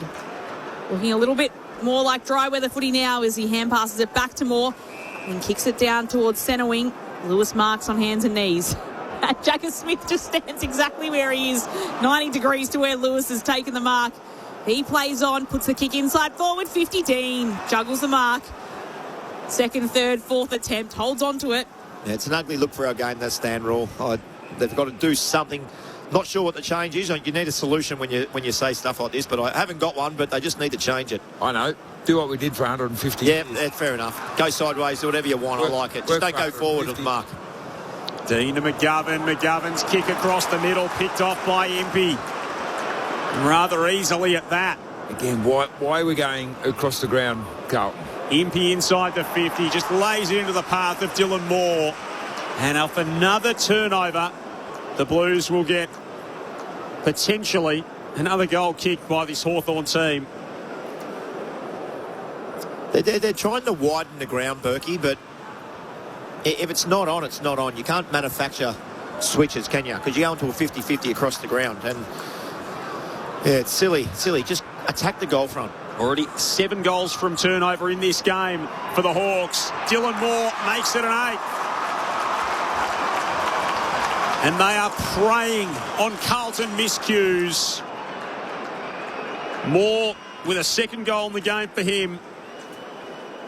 And the Hawks lead out to 54 points. 6 played final term. Hawthorn 81, the Blues 27. Saturday footy on ABC Sport. Joel, 12 goals the Hawks have kicked. How many from turnover, you just said? 8 goals, 7 of their 12 goals, 9. Yeah, that's just way too much, isn't it? You can't defend that, though, Berkey. You can't defend that. So they've switched the ball 50 metres. It's been picked off. All the Carlton players are out of position because they're in offence mode. And as soon as you kick the ball like that and it gets intercepted, you get scored. You get scored upon. And it's just, yeah, it's not a great kick. It's a decision first of all, then it's the execution part as well. Meek just uses his body to win the ruck tap out. Brings it down, was looking for Ginnivan. Cowan was there to mop it up for the Blues. And he kicks it to centre wing towards Ison, who then gets tackled down to the turf and held up. It's Bailey McDonald doing the tackling for Hawthorn. It'll be a ball up on the AFL logo. Centre wing, Mackay with front position. Walsh Roves takes it and just kicks it right down the wing. It'll come to the back of the pack while Ison kept running. Just got a boot to ball. Will go for a second time. Sockers it inside forward 50. Impey's there to collect, clean it up. One bounce. That's out of bounds and a lasso free kick. And the Blues will have it about 52 metres out from their attacking goal. Hawthorn ahead by 54 points, 7 minutes played in the final term at the MCG on ABC Sport. Jack Ison, 47th pick of the draft last season. The rookie for the Blues. One of a few out there, along with Dean and Byrne. Kick inside the forward 50. Day paddled it down and it was hacked out of there by the Hawthorn defence straight to Cowan, who's 60 from home. He sends it as high and as far as he can. Kemp with a chance to catch it. Barris in from the side. It spills out the back and out for a boundary throw in right forward pocket. Blues into attack. Punt road end of the MCG. Blues 4-3. Hawks 12-9. They're led by 2 at quarter time, 20 at half time, 40 at three-quarter time. The margin now 54 the way of the brown and gold. It's Meek and Mackay that do battle in the ruck. Evans takes it and just snaps it towards goal. It's right across the face. And now we'll have a throw in the left forward pocket. 62,000 were expected here tonight. Tim Morgan on the boundary. What do you think we've reached? would be sitting around there, I would have thought. A lot of people packed up on the fourth tier and obviously sitting undercover for for obvious reasons given the conditions tonight. But it's looking like a pretty healthy crowd given the weather forecast and the weather that eventuated tonight. Ison takes it from the pocket, snaps towards goal. McGovern stops it with his legs. Eamon picks it up and passes it to D'Ambrosio. And then he can chip it outside of defensive 50. The mark will be taken by Moore, 50 metres out from his side's defensive goal. Hand pass to Ginnivan, hand pass to Impey, hand pass to D'Ambrosio. Flicks it back to Impey, flicks it back to Ginnivan. He's just below the Shane Warne stand side of the ground. He chips back and he can find Carl Amon. Amon, one of those Hawks returning to the team this week after a little bit of irritation with a knee issue that's ongoing for him. Bailey McDonald, often the sub in the young part of his career, 15th game, 7th this season. Measured the kick nicely to McCabe. Kicks to the edge of the 50. Haynes, well, he had the beat on the footy and just couldn't take it as he got two hands to it. Meek ran out of options pretty quickly, shoveled it back to McKenzie, now to Amon, whips his left foot kick to full forward. Gunston had an arm across there from Newman, who gave away the free kick. It looked like he'd done well in that marking contest, Nick Newman. He infringed trying to keep Gunston away from the footy. And Jack Gunston will get a shot 20 out directly in front for number 3. I thought he was stiff there, Berkey. There's not much more that you could... I don't see the free kick. No, I'm just waiting for a replay here because Gunston came from behind. Newman got an arm across and spoiled it. It's a very strange one. Started 14 back in the Coleman. Did Jack Gunston. 3 tonight. He'll close the gap. It's going to be a long road back for him after where he started. That foot issue that kept him out for a number of weeks. Now he's closing the gap on Charlie to try and win the Coleman and become the oldest player to do it. And Hawthorn's lead out to 10 goals. 13-9 plays 4-3. 10.5 minutes played. In the final term, Saturday night footy on ABC Sport. 10 goals. It's a big margin now, isn't it? We've still a lot of football to go. I'm going to say Carlton need to be careful, but it doesn't matter if you lose by 70 or you lose by 50 or 40 having a crack. So they still need to take this game on and play it to the death. But I don't know what Newman's meant to do there, Berkey. It's a one-on-one, and he punches the ball, and because his arm's sort of half wrapped around his back. Yeah, I didn't think it was there. Hawthorn ahead by 40. As Walsh takes it from the middle for the Blues. Hand pass to Smith. Just dabs the kick inside forward 50. It works well for Ainsworth. He marks. Still 52 metres out from goal. So he'll load up on the kick and try and get as much distance as he can. In fact, he'll go all the way himself. Ainsworth from outside the arc gets a goal for Carlton. It stops a run of 6 consecutive that the Hawks have put on. And Ainsworth with one in the final term for Blues fans that have come out tonight. 5-3-33 is Carlton's score. Hawthorn 13-9-87. It's a 54-point advantage the way of the Hawks. 12 minutes played in the final term. It's Saturday night footy on ABC Sport. Just looking at a stat there, Hawthorn have used 35 players since round 10, which is the highest number in the league so far, and I think Carlton have used 29, which is the third least. So they've been really, really settled, Carlton, and they've made the most of it by winning with that settled list. But the Hawks to be still sitting third, having used 35 players since round 10, that augurs well for the rest of the year if they can start to get that best look, that best sort of 25 back on the park. They're still going to be formidable. Had a couple on the run road back. They're hoping that Connor Nash will be able to make it back, Hawthorn as well. A little bit of uncertainty around that neck issue that's lingering for him. He's probably the biggest question mark, he and Jack Scrimshaw. The Hawks with the clearance. McKenzie just kept it moving up toward half forward. Over and out for a boundary throw-in. So Boomer rattled off some of the names earlier on in the piece. Josh Weddle, of course, to come back from suspension. Nick Watson will play next week. Josh Battle had the appendix out, so he was touch and go for this week, but didn't get up. Ultimately, Ned Reeves has played this year. Sam Butler's played this year. Then you've got Scrimshaw and Nash, who are both in the mix as well out of this Hawthorn team at the moment. So they do have some talent on the sidelines. As Ian Burrows throws it back into play, Berkey. Lloyd Meek slaps it down toward the boundary line. Still not invited to that party. McKenzie hooks it around the body. Top of the goal square. Gunston's fighting for it. McKay brings it to ground. Greaves almost picked it up. Ginnivan kept it alive. Squeezed it. Kick out of the pack. Gee, that would have been an impressive finish after the gather. And it misses away to the right-hand side. 55-point lead the way of the Hawks. Thought it might be nickname. Is it Buzzer or something? Oh, Burrows. I don't know. Do you know? Rabbit. Rabbits or something? Warren? Something rabbit related? Kick out comes and gets to Ainsworth for the Blues, who can move it to centre wing. Outer side of the ground. Kemp very close to the boundary line. Can just have the kick forward to McGovern. He's been the best forward for the Blues tonight, McGovern. He's kicked a couple, but looked lively. He's worked hard up and down the ground. He's competed well. Hasn't been outmarked at any stage. Just forward of centre wing, McGovern puts the kick towards Hayward. Can't take the mark, comes through his hands, but it will be a throw-in inside forward 50 for the Blues. Hawthorn ahead by 55 points, 14 minutes played in the final term.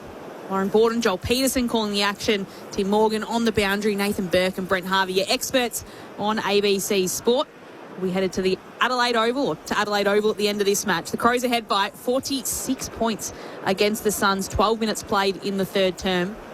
All brought back in the hands of the Blues. Chera takes it, hand pass to Mackay. Skies a kick just inside forward 50. Plenty of players around the ball. Walsh couldn't take it. Hardwick, again with a clearing kick, gets it all the way out to centre wing. Dirksen just bashes it forward and gains some territory for the Blues. D'Ambrosio takes it, hand passes it to McKenzie. Hand pass towards Moore, and he wants to pop the kick right into the centre of the MCG. There's McGovern, two hands to it. Morrison, though, can tap it away towards Newcomb. Gets the ball out and makes its way into the middle of the ground. Mraz has it. Can just get a little hand pass away. Then Morrison takes it. His kick, though, a turnover as Walsh will have it. He can just chip it out to Hollands at centre wing. Hollands back into the team a couple of weeks ago after a stint in the VFL. Rolls off to Chera. It's a great goal in that third term. Delivers inside the forward 50, and Lloyd Meek with a clean pair of hands going back with the flight to intercept for Hawthorn. Cottrell's outstretched arm almost got a hand on the kick from Hardwick to Ginnivan. Hardwick scoots past, hands it off to Bailey McDonald. Handball over the top, left behind by Greaves, and the Carlton numbers close, and they close quickly, and he will be penalised for holding the ball. Hawthorn's starting to get a little bit too cute now. Got a bit of a lead, starting to rack up the possessions, over handballing. For some of those young players, the likes of Greaves, that want to keep their place in this team, they need to keep impressing Sam Mitchell in these later stages. Smith. Out wide for Cowan. Lopes to 55. Centering kick looking for Riley. Pushed past it. Mackay grabs it. He's tackled by a couple of Hawks, Mraz and Meek. And a ball up 25 out from the Blues goal. Mackay quickly gets things underway. Goes through the legs of Meek. Newcomb takes it. He's mobbed by a couple of Blues. Burns in there. Kemp as well. Kemp will be helped up. It's a little bit of tapping and shoving on each other's jumpers as the umpire again tosses it up. Meek has front position, pushes it down. Byrne can't pick it up cleanly. He tackles Greaves. Hawthorn players might have wanted a free, but it will stay in the hands of the Hawks as Cam McKenzie takes it. Hand pass to Newcomb, just shoves it on his boot. Gets plenty of distance through the hands of Hill. But Dirksen's there to pick it up for the Blues. He spins around and then shoves it on his boot to get as much distance as he can back towards his attacking goal. Newcomb's there for the Hawks. Hand passes it back to Sicily. He puts it on his boot, gets plenty of distance. It's at the top of the 50. Big collision. Wow. As Connor McDonald was coming in and he was met by Cottrell. And it's Cottrell with the footy. So Cottrell for the Blues. Puts the kick towards a pack, spills to ground. Chera's there, mops it up for Carlton. Hand passes it towards Hayward, tackled by Newcomb. Was there a free kick for in the back there? No. Throwing inside forward 50 for Carlton. 55 points, Hawthorn's lead. 17 minutes played in the final term at the MCG. Joel Peterson, Lauren Borden, Boomer Harvey, Nathan Burke, Tim Morgan with you. 0437 774 774. Fire a question in and we can pose it to Berkey and Boomer. In the post-match, we'll be sending you to Adelaide Oval for the conclusion of the Suns and the Crows as well. The live ladder has the Crows in fourth, by the way, with that result today. The attendance, 70,314. Wow. We spoke off-air before the start of the game, was that there was a lot of people around the venue tonight. It felt like it was going to be a big crowd, and a big crowd it is. So very solid attendance for these two teams tonight. Those in brown and gold will be going home happy. And for the first time in a little while, those in navy blue won't be. Haynes, inside forward 50, through the hands of Mackay, roved well by Evans, hands it off to Walsh, tried to stiff arm D'Ambrosio, eventually got his kick away, spilt to Barris, now to Greaves, inside defensive 50, threw it on the boot in an awful hurry. It'll bounce out toward Moore, who meets Cowan at a rapid rate of knots. Good contest between the two of them. And it'll be thrown back into play. 55 points, the Hawthorn lead. 19 played in the final term. And just on the next couple of games for both of these teams. So Hawthorn have come through that tough stretch. You mentioned their injuries and that kind of thing, Berkey. Their next 3 weeks, Richmond, Essendon and North Melbourne. For Carlton, it's Collingwood, Gold Coast and Brisbane. There are no easy games in the run home for the Blues. Hawthorn, it's what used to be the big clubs here in Melbourne, Richmond and Essendon. And, of course, Carlton here tonight. What are you trying to say about North, Loz? Come on, just leaving them out of that conversation. Yeah, Loz. Come on.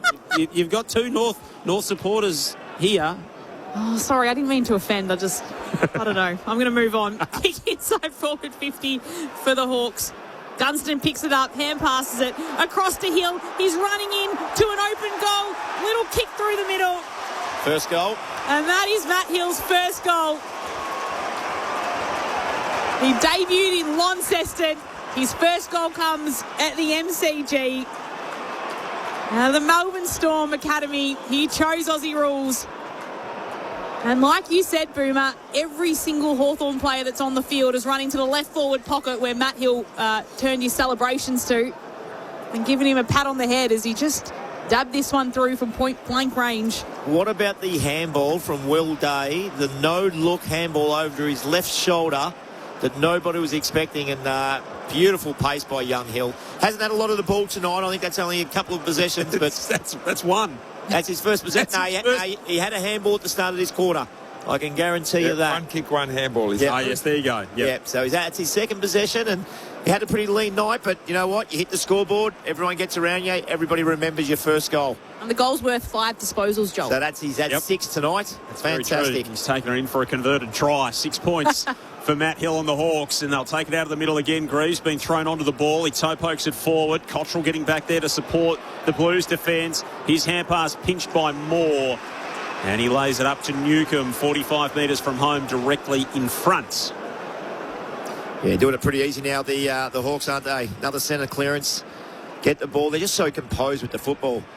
Most other teams right there at about 55, 60 out, sort of just go straight to the goal face. And they just find someone that goes from fast flow to controlled football for the Hawthorn Football Club. This has been a massive night for John Newcomb on a possession front. He does all the tough stuff. The co-captain of this Hawthorn team from 48 metres out hangs his kick out to the right. It's a minor score. The margin 62 now the way of the Hawks. And you think percentage comes into play at this time of the season in these kind of games? For Hawthorn it won't, because they've got that draw. They've got the 2 points on those teams around them. So barring another draw, percentage doesn't really come into play for the Hawks. For the Blues, they started the night with 96%. They are down to 92 in that race for those wildcard spots. 62 points is a big margin in the wet as Florent exits the kick from defensive 50 for the Blues. Falls the way of Evans, who gets a hand pass away as he has an opponent coming in after him towards Kemp. Underground hand pass back to Evans in front of the Carlton bench. Can hand pass it back inboard. He tried to find Riley. Big man couldn't pick it up and get it away cleanly. It allows the Hawks in the end. Chol hand passes it across to Connor McDonald, who chips it into the forward 50. And at the top is Gunston coming into mark. Here's a marvel, this bloke. What he does, he stop-start leads. And for the listeners out there, he goes hard, and then when the Carlton defender gets his attention, he slows down. So they slow down, but as soon as they slow down, he goes again. And it's unbelievable. You watch this and you think, how does he get that much space? It's exactly how he does it. Jack Gunston, a key forward on a wet night at the MCG. It's across the face of the goals. It'll stay in play. Cottrell has it, just can keep it in. And in the end, he hand passed it away. It ricochets off an opponent, and it'll be thrown in inside forward 50 for Hawthorn. Gunston with 3 goals tonight so far. A chance for his 4th there. But across the face of goals, Hawthorn ahead by 62 points. 23 minutes gone in the final term. Night for Hardy Souls here at the MCG. 70,000 of them. They've packed the place, and the Hawks are running away with it as Chol takes it out of the ruck, throws it on the left boot, running into the pocket, and misses to that left-hand side. 63 points the margin. Speaking of hardy souls, Tim Morgan on the boundary. Josh Ward has been on the bench now for about 15 minutes. He did go down to the rooms, and when he came back out, put the jacket straight on, which hasn't been uncommon in the conditions this evening. But it looks like there's some sort of issue there, and they've just decided to hold him out for the fourth quarter here. Thanks, Tim. As Carlton have the footy at right half back. Ainsworth darts around his opponent, then kicks it straight towards Morrison. Just couldn't take the mark. Ison was in there, got tackled by Morrison and did well to sky a footy up. Kick comes down to D'Ambrosio. It's coming back for a ball up. The umpire blew the whistle in that and had a ball up. Riley takes it unopposed, just taps it down towards the turf. Chol tries to get a hand on it. It spills out the back and Greaves has it, hand passes it towards Ginnivan. He's worked off the footy. Morrison takes it and kicks it right down the wing. Couple of bounces. Newman will pick it up for the Blues. Hand pass to Florent. Tackle to the turf. Dispossessed of the footy. Hill picks it up. Can he go for his second? After putting one through from point-blank range, Matt Hill gets this one from long range. The first goal in his career in this last term, and now he's got his second. And Matt Hill just heaps a little bit more pain on Carlton tonight. 69 points is Hawthorn's lead. A game high, 15-12-102. They cracked the century, Hawthorn, while Carlton, just 5 goals tonight so far. 5-3-33. 25 minutes played in the fourth term. Saturday night footy on ABC Sport. But he enters that auspicious first 2 kicks, first 2 goal club. But it doesn't count from last week. Oh, how many kicks do you have last week? But tonight, that is. Anyway. Tonight. But there's not a second game. But it's a more exclusive club. First 2 goals, first 2 Hey, kicks. Loz, It's a very exclusive club. Hey, Loz, I kicked my first goal with my first kick in my second game. Didn't get a kick into my first game. There you go. I was thinking of Boomer. That's what he was going with. Matt Hill and Boomer. 2 goals, They're going to 2 go kicks, out for a beer after 2 games. this and have the annual club meeting. Boomer's very relieved he's got someone else in the club with him now. And Hill almost jumped over the top of Newman to take a specky off the clearance How many as well. hand passes did you get in your first game? 1. One handball. It's a big day. Right where the ball is right now, Loz, on the half-back flank in our back line. I had to go searching for it. Hawks by 69 points.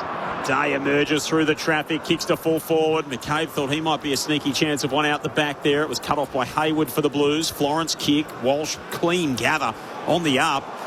Handball around the corner. Now Cripps, Newman, pushed over as he kicked, bounced it up the wing. Harry Mackay, met by Ginnivan, got the handball away to Smith as he spun out of trouble. Off to Haynes for the Blues. Haynes on the diagonal. It's about the first of those that's worked for them tonight to Cottrell. Front point of the square. One way, the other. Stops, props, weaves, bobs. Kicks inside the 50. McGovern almost with one hand. Hardwick was there to intercept again. Spills to Ison in the forward pocket. Hooks it around the body. Hawks with representation. Evans slipped the tackle. Got the handball away. Byrne dragged down by Hardwick. Whacked his head on the turf. It's going to be a free kick for the young Blue. And Taylor Byrne will take it from 20 metres out directly in front for a consolation prize for the Blues. Again, nothing pretty about it. They've had to earn every single goal they've pretty much kicked tonight.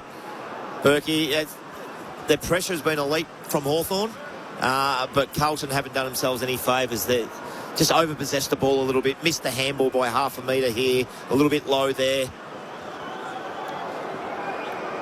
Young Taylor Byrne, first season of league footy, 9 goals on the campaign thus far. And he pops that one through for his first of the night. And the number 39 advances the Blues score to that number.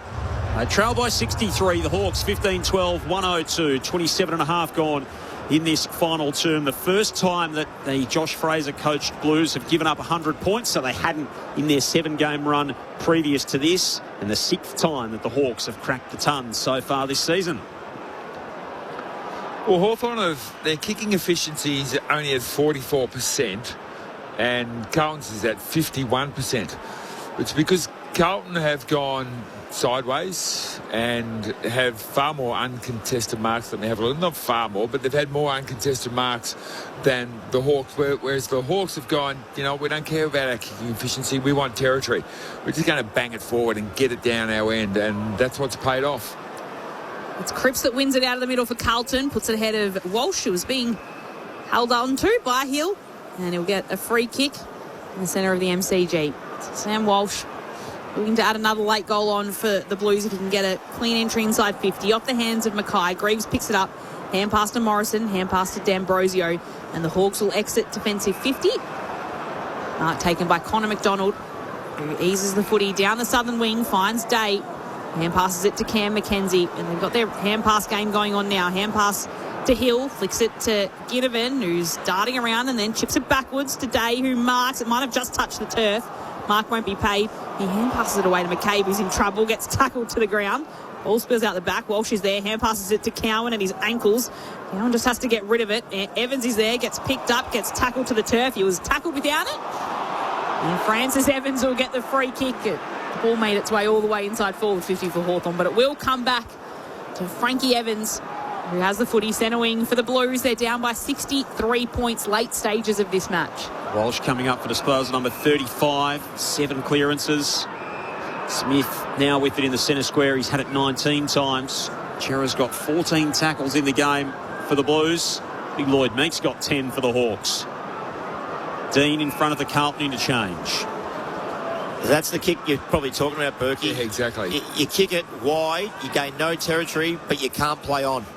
And now so Dean has to go defensively into the centre again for Newman. The overlap run comes from Wilson for the Blues. Mackay, the tallest target. Can't take the mark. Cripps flipped it over his head. Evans coming through on the up to give to Cam. Ducks, weaves, ran into Hardwick, got caught. And gives the footy up on the last line. Now for Hawthorn. Moore, exiting kick was neat to Connor McDonald. A little bit of run from the athletic Will McCabe. D'Ambrosio's progress is halted at half-back. He's able to spin out of a tackle and pop the kick over the top to McDonald on that Shane Warne stand wing. Takes it, hand passes it to Ginnivan. Hand pass to McCabe. Hand passes it away to Moore. Hand passes it back to McCabe. They're working it along the outer wing of the ground. Hand passes it to Greaves. Takes it at left half forward. He flicks it to Gunston, who shoves it on his boot. It's a flat kick to Chol. Marks, perhaps not paid it. Kicks it towards Lewis, who's standing all on his lonesome. Hand pass to Hill. Gets tackled by Flynn Riley, and Hill just skies the footy to the top of the goal square for the Hawks. It bounces up in the middle of a group of players. Dean going in after it, can't collect it. Moore just taps it away, slides it along the ground towards Gunston, who kicks this one towards goal. It's offline to the right-hand side.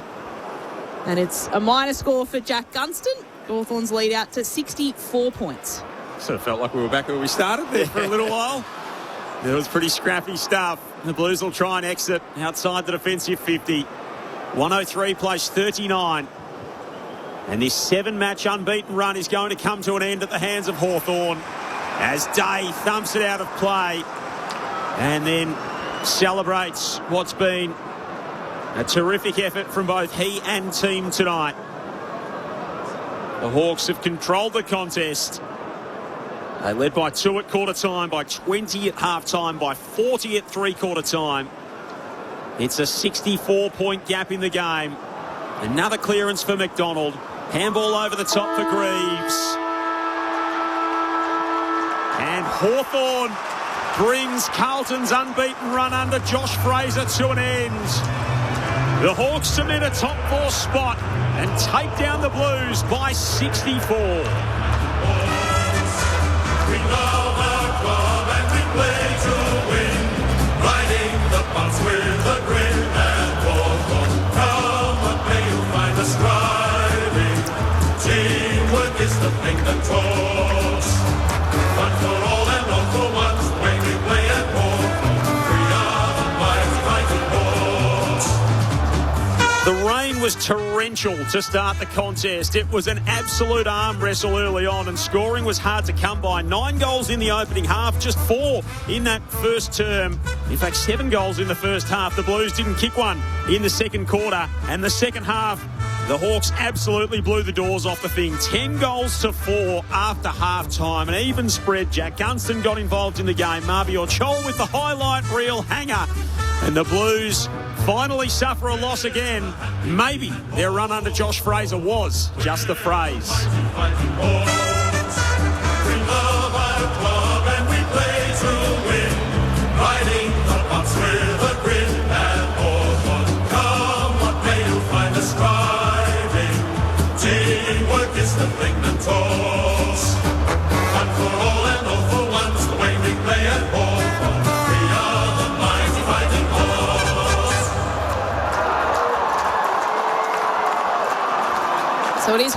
winners by 64 points, 15-13, 103. Carlton 6-3, 39. The goal kickers across the evening so far for the Blues, it was 2 goals to Mitch McGovern, who toiled hard throughout the evening in the forward line for Carlton. Adam Chera, Ben Ainsworth, Flynn Riley with a goal on debut, and Taylor Byrne as well with one for Carlton. Well, for Hawthorn, it was 3 goals to Jack Gunston. He could have had a couple more than that as well. 3 goals to Jack Ginnivan, 2 to Matt Hill, his first goals in AFL footy, and he got 2 of them in the final quarter. Harry Morrison with a single, Mitch Lewis, Will Day, Mabior Chol with a goal after that sensational mark that you mentioned, Joel. Josh Ward with another. And they are all the goal kickers for Hawthorn tonight. So 15 goals the Hawks were able to eventually put on, and they cracked the ton despite it being pretty torrential conditions, particularly to start off with in the first half of this match. But difficult conditions, but it was the Hawks that ended up adapting better. And a 64-point win is a big win in these conditions, Boomer and Berkey. Oh, it certainly is. And the damage was done not at the start. You know, it was only 2 points at quarter time and 20 at half time, but it was just a consistent performance from the Hawks. They always looked in control of the game, and I've got written in my notes here, they've just got an even spread. I mean, you look at Connor McDonald was the leading possession getter, but Ginnivan, he had 25 touches and kicked 3 goals. 10 score involvements. He had an unbelievable game. Will Day's getting back to his unbelievable form. I thought Blake Hardwick down back tonight, and Carlton let that unfold. He was a spare most of the time, so of course he's going to play well, but that's something Carlton's certainly got to look at. Yeah, they just felt in control for me from the get-go. Mentioned at the start of the game, this is third versus a team that's coming from the bottom, making their way up. And I wanted Hawthorn, despite the important players that they had out, to play like we're the third best team going around at the moment and really make a statement. And in these conditions, to have a 10-goal plus win, well, that was a statement to me. You know, Carlton, winning form's good form. They've won 7 in a row. You can't take that away from them. But Hawthorn came tonight and they played with experience, I think, and that was a big difference. They played to the conditions. They played the way that you should play. They got an even contribution from their backs, forwards and mids. No one was super outstanding. They all did what they needed to do, and that's what a good third team does. And some teams, if they play a lower team, will they get brought down to their level? Well, Hawthorn refused to be brought down to Carlton's level tonight, and they showed that they're a cut above and deserve to be sitting in that top echelon of the league. I didn't really touch on this throughout the night, but I've just got written down. It was really strange for me, and I don't want to question it because tactics is not my thing, and that's why there's so many coaches for the teams. But they play a guy on debut, Flynn Riley, starts on the bench for the first 10 minutes. Harry Mackay plays in the ruck. Then he comes on. Mackay comes off the ground. Then when he comes back on, he goes forward. So I'd love to see the percentage of Mackay playing forward tonight. I'm not sure there's a stat we can find that out, but it would be really interesting because I thought Carlton were reluctant to go forward with the football, and tonight's conditions just weren't good enough to go sideways, and we can speak a little bit more about it, but they just picked off more than they can chew, and the decision-making or the execution, both of them, they just didn't match the weather tonight. So maybe they didn't have that big focus point up forward. McGovern, you mentioned it, he was actually pretty good tonight. I thought he was their best forward by a long way, but your second forward then is Kemp. I know he's kicked goals before, but he's not a big forward that you look up and go, I need to kick the ball to him. So really interesting to see the tactics or find out the tactics behind that. So I guess the best proxy for a stat we've got on that would be hit-outs at this stage. So Meeks had 49, Riley had 17, Harry Mackay had 5, Mabior Chol had 3. Yeah, I'd probably... It doesn't. He might spend a lot of time in there. Yeah. But if he's going up against Meek, he ain't winning the hit out. So it might be. They got dominated no matter who was in there. Correct. I'd be really interested to find out how much forward time he spent, because he was certainly in the ruck for the majority of, the first 10 minutes when young Riley was starting on the bench. Is it too glass half empty to say that Carlton is probably more like the team that just squeaked past Essendon and Richmond than the team that won 7 games in a row and came into this game tonight with a red-hot chance to beat Hawthorn? No, I think Hawthorn's a really good team. I actually think I mentioned it before we even started, they're the best kicking team in the competition for me.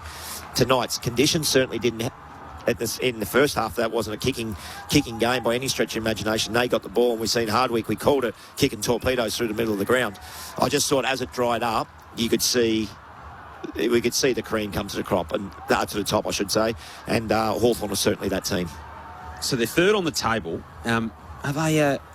I don't know. There's been so much talk about their midfield and that kind of thing, but with Will Day back in this team and the players that they have to come back in, Freo are the number one seed with a bullet at the moment. Have you got Hawthorn in the absolute, genuine contenders to meet them on grand final day, potentially, if you had to find a second or a third seed? There's a reason why they went after Zach Merritt last year.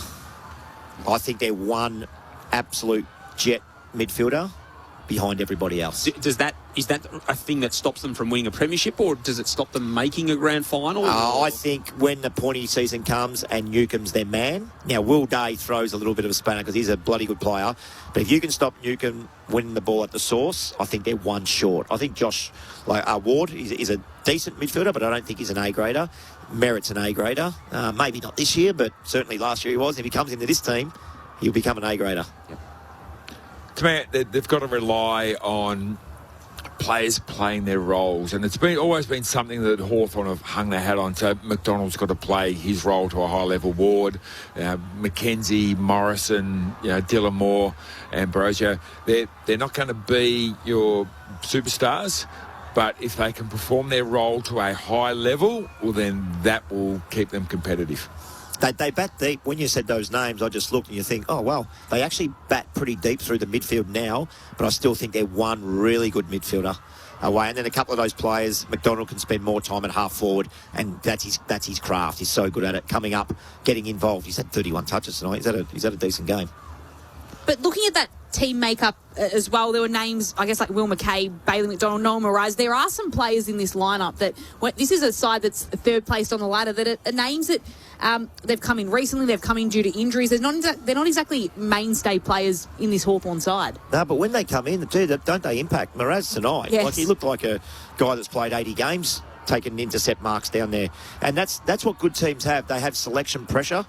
So we know Weddle's going to walk back into this team. We know Watson's going to walk. We know Battle's going to walk. But who do they drop? Who do they drop out of this team? Young Hill only had 5 possessions, but he ends up with 2 goals. Yep. As a small forward in the rain, you kick 2 goals every week. You're kicking 40-plus goals. It's an unbelievable year. Yep. So, who comes out of this team? McCabe didn't have a lot of the ball, but that's what good teams do. They put selection pressure on each other, and you've got to play well to hold your spot. And that's simple as that. Can you play Barras, Moraz, Sicily and Battle? All in the same team? All in the same Probably team? not, so you squeeze one out. But whoever's playing better, this is what I like about Sam Mitchell. I look at him from afar, and I think he picks the player that is playing the best. Cal Shadir can't get a game at the minute. He nearly walks into any other team in the competition, but he's not playing well. Hey, mate, go back. He dropped Ginnivan at the start of the year. You're a big name, buddy, but you go back and get a kick, and then we'll bring you back in. Look what that's done for him. You can hear the cheers of the winning room. Hawthorn winners by 64 points. We can join them as they celebrate with Tim Morgan. Yeah, they've just made their way in. Led in by Will Greaves, who obviously playing his first game today. A fairly content Hawthorn rooms, I would say, given their performance last week. The players they had out in the Blues momentum, they would have been not nervous, I'd say, heading into this one, but a little bit wary. But nothing to worry about given the way their side performed today and got the 4 points. So they're just starting to circle up now. Got the guys who obviously haven't played in the Hawks win in the middle, about to sing the song.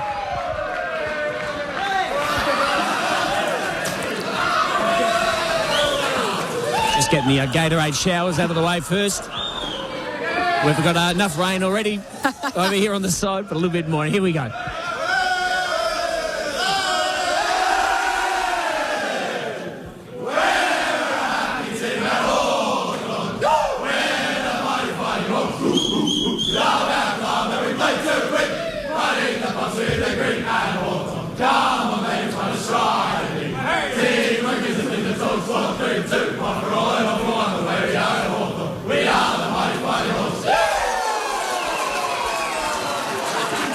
So Hawthorn, their winners by 64 points. It's their 11th win of the season. They've got the draw against Collingwood and 5 losses and sitting as Joel said, they're in third place on the ladder with that draw in hand as well. Yeah, so the run home for the Hawks, Loz, Richmond, Essendon, North Melbourne. They have a trip to Brisbane, Collingwood here, and then a trip to West Coast to face the Eagles to finalise their season. For Carlton, they've got Collingwood here at the MCG next week, and then the Gold Coast, Brisbane, St Kilda, Western Bulldogs and Fremantle. So they do not leave Victoria again. The Blues, but no easy games in their run home as opposed to a couple that you would back the Hawks in to win. And they would be a legitimate chance, maybe that Brisbane game for Hawthorn, a legitimate chance of running the table from here.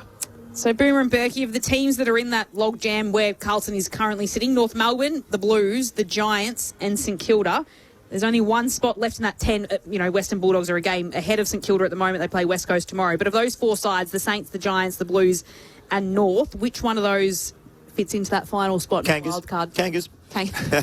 So you were saying pre-match, Boomer? The Kangas have got a tough little draw. Unfortunately, I thought they had to win last night and they didn't do that. So I don't think they make it. But Gold Coast have been really disappointing, haven't they? I don't think they can recover from here. So I think the Giants, what I've seen in the last couple of weeks, the Giants are the ones that... They could drop their bundle tomorrow again. I know. It's incredible. I know, but it's, you beat Fremantle. Yep. And then Geelong. Only one other team's done that for the year, so they're going okay. Well, you beat the team that beat Fremantle as well. Exactly right. You've sort of done the double. Done the double there. To me, it's going to come down to fixture. Yep. Who plays who? Who's got the easy run and who's got the tough run? Have we got a minute before we go into the Hawthorn rooms? Okay, so give me the teams, Loz, and I'll run you through the... So you want the Hawthorn? No, so those teams that are in the mix. Sorry. So the teams that you rattled off there. So the Giants, for example, Essendon, Sydney, Port Adelaide in Adelaide, the Gold Coast in Canberra, the West Coast Eagles, and Adelaide in Adelaide. So 2 trips to South Australia for the Giants. The Saints, so they won today. They've got Geelong at Kardinia Park next week. Then North, Sydney, Carlton, Richmond, Gold Coast. Come home with a flutter. So you would back them to win a fair few of those, even like the Bulldogs. So Gold Coast, Richmond, Freo, North Melbourne, Carlton, Melbourne. So teams around there as well. Carlton, we rattled off as well. So Giants have got a good run. Yeah, so the Giants, Essendon, Sydney, Port Adelaide, Gold Coast, West Coast and Adelaide. So yeah, those 2 games in Adelaide could be the swing there for GWS in that wildcard race. Bit of a jam for those sides sitting in the wildcard spot and thereabouts. But Hawthorn winners by 64 points. They're in 3rd spot. And we can join them in the winners' rooms with Tim Morgan. Yeah, I've got Cam McKenzie alongside me. Cam, we've got to start with the conditions because they were such a talking point today. How'd you handle them? What was sort of the message in the wet? Yeah, to be honest, completely unexpected. I think we knew it was going to be wet, but that first half was honestly the craziest conditions I've ever played in. So it was actually a lot of fun. We just tried to embrace it, and that was the messaging. So sort of play the conditions, and I think Sam just said the toughest team was going to win, and that's what happened. So what was the instruction, and how much did you have to change your tactics to adapt to it? I think it was just almost common sense. He sort of trusted us to assess what we felt out there, and it was definitely a territory game. So just little things like knock-ons and kicks off the ground were very, advantageous, especially in that first half. And then in the second half, when it sort of cleared up a little bit, we felt like we were able to use the numbers a bit more and sort of play our, drier brand of footy, if you can say that. But, it was a good game. How important was it to get a response, especially how things started down in Tassie last week? Yeah, very, very important. Very disappointing last week. We had a good hard look at ourselves in the mirror during the week, and there were a number of areas, especially in that first half, which were not up to standard. So it was great to come out and get a win in tough conditions, like you say, and really sort of. I feel like this year we've sort of kept teams in it, but to actually get a 10-goal win's a great effort. All right, Cam, I'll throw you upstairs to Brent Harvey, Nathan Burke. Cam, Nathan Burke here, mate. Congratulations on your game tonight, 31 touches, which is outstanding. Sorry. No, you didn't. Yeah, 21. 21. I gave you an extra 10 there, mate. Sorry about that. Appreciate it. It's still really good anyway. Since round 10, you guys have played 35 plays, which is the most of any team. What does that do for the sort of the spirit around the club where guys are getting games? It's not the same team rolling out there every week. Everyone must feel that, hey, you know what, I'm a bit of a chance here.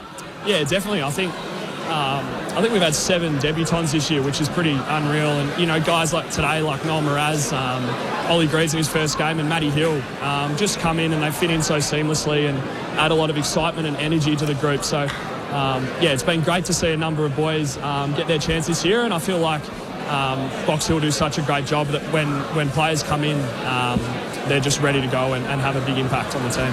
Yeah, Cam, Brent Harvey up here again. Congratulations on your 21 possessions tonight. Mate, should have been 31. You should have been 31. They've burned him 10 times. We say goals are worth 5 possessions up here, so if you had to kick 2, you would have ended up with 31. So, mate, you got Weddle to come back in, you got Watson, you got Battle. There's some really big stars that come back in this team. Selection pressure now, and you just touch on all those young guys coming into the team and playing their role. I thought you had an unbelievable ability tonight, just for everyone to squeeze in and get the job done. The selection pressure must be fantastic for you guys. Yeah, definitely. It's great to have guys sort of pushing from underneath, keeping everyone accountable, and it just makes everyone better because training's to a much higher standard, and then come game day, everyone's wanting to perform to keep their spot in the side. So, like you say, it just builds the team, and it's great to have a number of boys putting their hand up. If you're going to give me a number out of 10, 10 being the best, right now leading in with 6 games to go, and those guys coming back into the team, where do you see you guys are at? Are you at a 7 and building to an 8 and 9 before the finals come? Where do you see yourselves right now? Yeah, that's a great question. I feel like we've been a bit up and down, in particular like within games and sort of not being able to handle momentum. And like I said before, like when we do have a lead, not being able to put teams away. But that's something we've been working on, being able to handle that. And that's something that still needs to improve. Today was a good step forward, but we need to be doing it week in, week out. So, I don't know a specific number, but we're in a good position. Going into the last 6 rounds, being top 3, if we'd said that at the start of the year, we would have been very happy. Yep. So. Cam Mackenzie with us in the Hawthorn rooms on ABC Sport after a big win over the Blues tonight. Cam, we marvel at what Will Day brings to the table. We know what a big inclusion he was back into this team. Now that you've been able to work a little bit more with him in that midfield, what do you learn from him in terms of the way that he applies his craft to the contest? He's like a spiritual leader. The hunt that he has for the footy and sort of the toughness that he displays, it's almost contagious. It makes you just want to do it yourself. So he does it at training. He goes so hard, and then on game day you see what he does. So it makes all of us, me, Wardy, the younger guys, and obviously Nuke's tough as all get, but it just makes you watch him and be inspired and want to be able to do that stuff. So, yeah, he's amazing to have back out there. The centre stoppage in that third quarter, and he comes from the defensive side of the circle and sprints clear and just hammers it up towards centre-half forward. Roosts one from about 70 metres out. It looks like it's going to sail through, and Jack Gunston drops the mark in the goal square, and it goes through for a point. Was he a little bit flat about that? Yeah, I was sitting on the bench, and it did look like it was going in, so... Yeah, I reckon Gunners probably owes him a coffee. What's the message in that situation? Who's got right of way? Surely Gunston. Yeah, well, Gunners has kicked 600 goals. I think he can do whatever he wants. And just before we let you go and enjoy the win, we were all here chatting about our favourite sports taking place overnight. I'm going to get it wrong how many places you've lived in across your life, but I feel like you've been in London, you've been in France. Who are you going for in the World Cup? Yeah, I don't know. I'm actually not a big soccer fan, but I love watching Messi and how good he is. So I've sort of been going for Argentina. So okay, I'll see how they go. So you've never lived in Argentina, have you? Across your travels? I've never lived in Argentina. Maybe it's time to tick off. So. Exactly. Maybe your travel plans for the future. Well, Cam, appreciate your time on ABC Sport. All the best for the rest of the season. Appreciate it, guys. Thank you. Cam Mackenzie with us following Hawthorn's win with how many disposals, Berkey? 48. 48. Is there a bigger clone of Sam Mitchell? He just moves exactly like him. Every time I watch him, I just think, it's Sam Mitchell. Yep. It's Sam Mitchell. They move exactly alike. Both feet. 7th pick at the draft in 2022. He took a little while. He and Ward both took a little while to really come on. But, Ward had a great season last year, and Cam Mackenzie's he's really blossomed, signed a 2-year deal in May. He was sort of floated around maybe being thrown in. If they were going to get Merritt in, they'd need to give something up to go to Essendon to come back the other way. But, he's certainly flourishing in that midfield at the moment. We'll get you across to Adelaide Oval very shortly. Maybe a word on Carlton, what you take out of their performance tonight. They never adapted to the conditions, and I feel like Hawthorn adapted either way to the wet, and then when it became dry again, they kicked 6 goals, 3, and it's the first loss in 8 rounds for them. There's a lot of Carlton fans that started to believe that maybe, they'd forgotten what a loss was like, but tonight it's a reality check. I think Carlton have hung their hat on playing a certain style of football for the last 8 weeks, and it's working for them. They've won 7 in a row, and this is how we play the game. This is how we move. The conditions didn't allow for that, and it took them too long to go, hang on, this is a different game than what we've been playing over the last 7 weeks. So, Josh Fraser can point that out.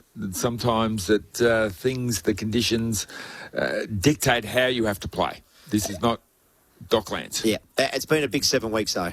Yeah. They've been good. So they've had a poor loss tonight, and we said 8 goals would win the game. If Hawthorn kicked 8 goals, they would have won the game because Carlton only kicked 6. So they've just got to find another avenue. I don't know if Kemp and McGovern are the answer, and that's why I was curious around how long Mackay played up forward. So, yeah, let's not be too harsh on them. I thought that they've had a big 2 months. Yep. So Collingwood, Gold Coast and Brisbane to come. Collingwood Saturday night next week at the MCG. 3-2-1. ABC Footballer of the Years. Berkey, Boomer. Berkey's shaking his head, so that's a handball to me, I think. Yep. I thought Ginnivan, he's had 25 disposals and kicked 3 goals, and he did it when it was time to get your hands dirty as well. I thought 3 for Ginnivan, Blake Hardwick, I thought he was fantastic down back. Yep. Again, Carlton let him do that. I'm not sure why, but he was fantastic. And, you know what? Chera had 14 tackles. Walsh had 35 possessions, but McDonald had 31 touches in the winning team. So let's give him the one. So Ginnivan, Hardwick, McDonald?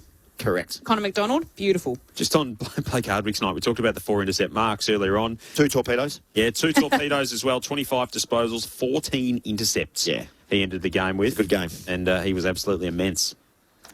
So here at the MCG, before we send you to the Adelaide Oval, Hawthorn winners by 64 points, 15-13, 103, Carlton 6-3, 39. It was a wet night, torrential rain in the first half, but still 70,314 came out to watch the match here tonight. A big thank you to you, Joel, across this evening, to Tim Morgan down on the boundary. Yes, He was good on you, Timmy. Well done, Tim. He's probably the MVP. He just sat in that rain for a good 3 hours, so good on Tim. Brent Harvey, Nathan Burke, Leo Keefe, Anthony Furchy at the back of the box, and Lucas Binns down in the studio in Adelaide, keeping us all on air. Very thank you to you, and as well to all the texters. We've been jealous across tonight. We've had texters coming in from Greece, from Kansas, from across Europe and around the world. Zanzibar. We're glad that you're listening to us. You're getting us loud and clear on ABC Listen and through ABC Sport. It's a farewell from Hawthorn, from the MCG, where Hawthorn are winners by 64 points. We'll get you across to Aaron Bryans, Tom Wilson, Rod Jamieson and Lauren Arnell. It's the final quarter of Adelaide and Gold Coast. The Crows are currently leading the Suns by 67 points, and that is where we'll take you to now. Straight behind to start the game. He's a chance to kick the 4 straight goals after that.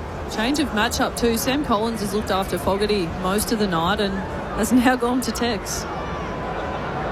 Pretty tough gig, isn't it, playing defence when the ball just gets walked out of the middle of the ground and the guy can kick the ball to the leading forward. Can't be a good time. Clearance is 48-29 in Adelaide's favour. Taylor Walker from 40 metres out, 45-degree angle. And it's the noise of affirmation. What a turnaround for Big Tex. He's got 4. Adelaide 16-14, 110.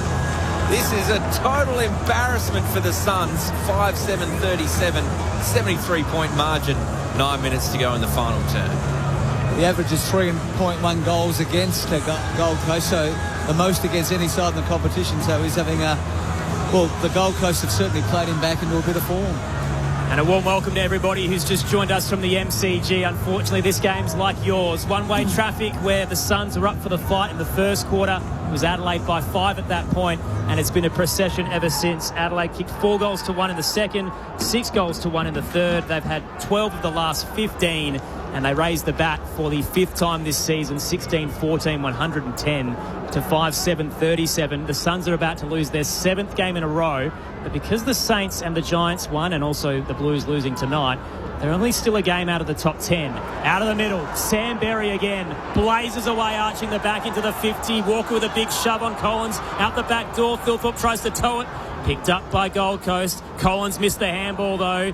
Has some assistance from Adensall at left half back. He's got two closing in. Spins and drops the footy. Tries to tow it forward. Only found Peatling. Hands it to Neil Bullen. Nankervis with the sidestep. Trying to slide away from a couple of tacklers. He'll hook it across the body. Phil Thorpe's waiting. Andrew nearly cuts it off. Becomes the tackler. Zeke Hewlin picks it up. Whistle coming back. Free kick. Going the way of Adelaide for a push. Ben Keys is going to have it in the tight angle right forward pocket. Lauren Arnell, Stephen Williams, your experts tonight. Just very quickly, crew, what's the story of this game? What happened after quarter time? Oh, the Crows have shown up and the Suns have not. As simple as I can put it.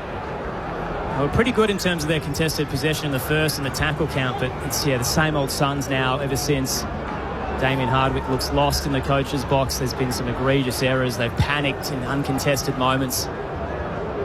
Adelaide has pounced. A top four spot about to be theirs tonight. Ben Keys opens the angle. Plenty of run as he curls towards goal. And Ben Keys gets his second of the night. 40,165 in the house. We've still got 7 to go in this final quarter. It's Adelaide by a game high, 73 points. Massive performance so far for them. 17-14, 116, plays 5-7-37. Lauren Arnell, Stephen Williams on ABC Sport. Getting really embarrassing, isn't it, now for the Gold Coast? And Adelaide haven't lost their appetite. They're still at it. They're still tackling hard and putting Gold Coast under so much pressure. And as we've seen all night, Gold Coast just aren't able to handle that pressure, turning the ball over, making it really, really easy for Adelaide to score. It's a really hard watch, isn't it? I don't know, as you've just said, there's 7 minutes to go. It's hard to see the Suns finding another avenue to goal off the back of this. Yeah. And if there wasn't a top 10, we could just rule them out already. Let's talk about that post-game. Because this is an argument to not even bother with the top 10. We can't be talking about a team like this potentially playing finals. Yeah, we'll dive into that. Clearance going the way of Gold Coast through Anderson. Squib kick forward. Lombard surges through. Tried to get the handball to Petrarca. Pushed off it for a moment by Dawson, and then Power grabs it at centre-half forward. Tackled by Neil Bullen. Should mention as well on the text line, Dan from East Perth says, I've barely heard Petrarca's name tonight. He's had 15, only 2 in the final quarter. It would be a season low if he can't add to it. So from the ball up, Curtin lays a strong tackle. We'll do it all again. Margin is 79 points. Murray in the ruck down to Peatling. Another clearance in favour of the Crows up towards Fogarty. Bounces poorly for him. So Bodie Hewlin gathers to Oscar Adams, to Powell, to Anderson. The switch is on to Bodie Hewlin, who's working hard. Kicking out wide towards Holman, and he's completely missed the target.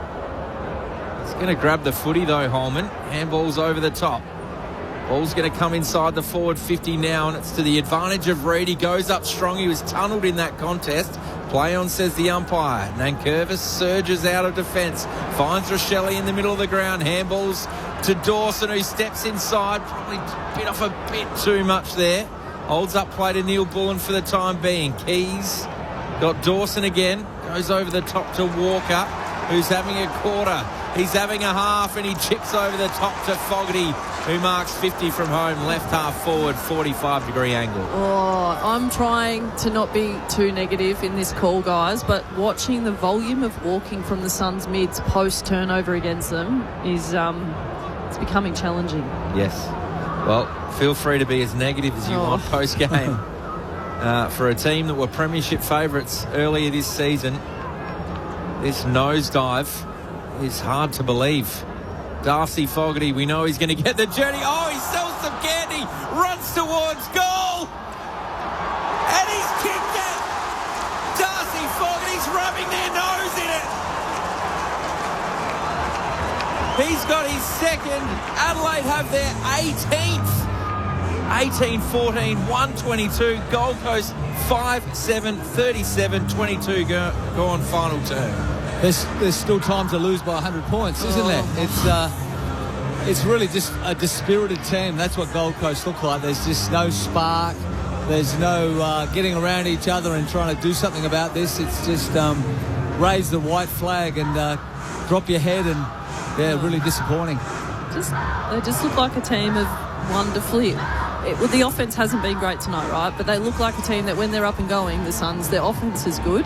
The defense is so poor, and you look at a team who's ranked 18th in the comp for defensive score against since round 11, and the simple answer is they don't try hard enough. And they're only a game out of the top 10, but this season has slipped away so dramatically. In the middle, Moyle taps it down on the bounce. Reeled in by Anderson. Tackle, dropped it, no whistle, gets another crack.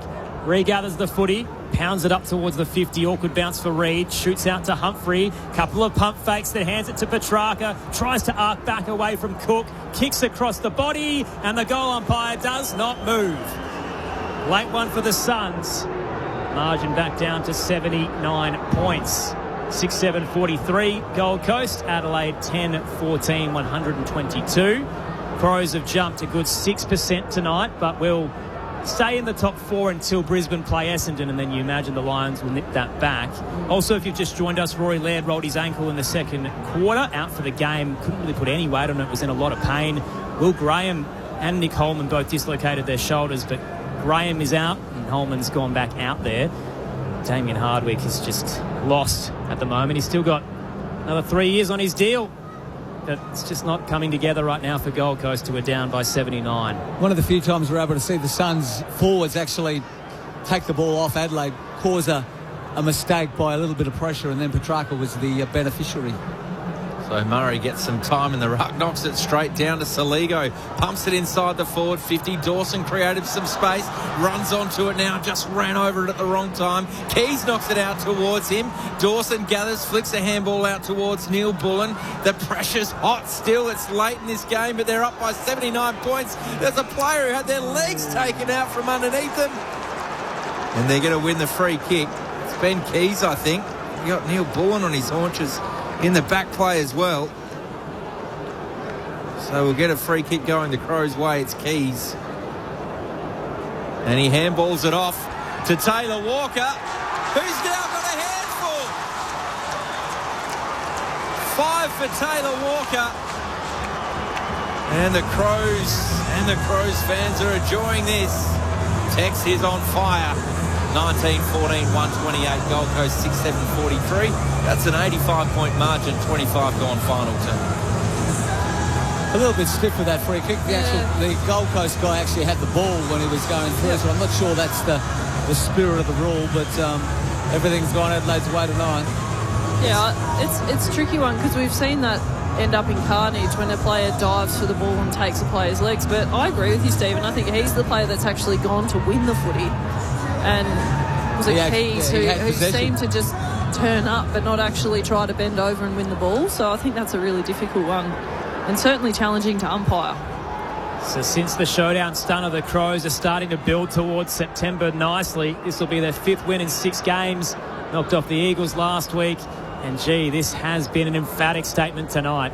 Moyle taps it down to Anderson, who retreats back to Humphrey. Jams the kick forward across the body for the Suns. Round takes it behind centre half forward. Sends it towards the northern end. The Hills waiting with Crows fans. There haven't been a lot of Suns tonight. On the bounce, Reed tries to trap it. Wrapped up for his troubles near the scoreboard. The ball up to come right forward pocket.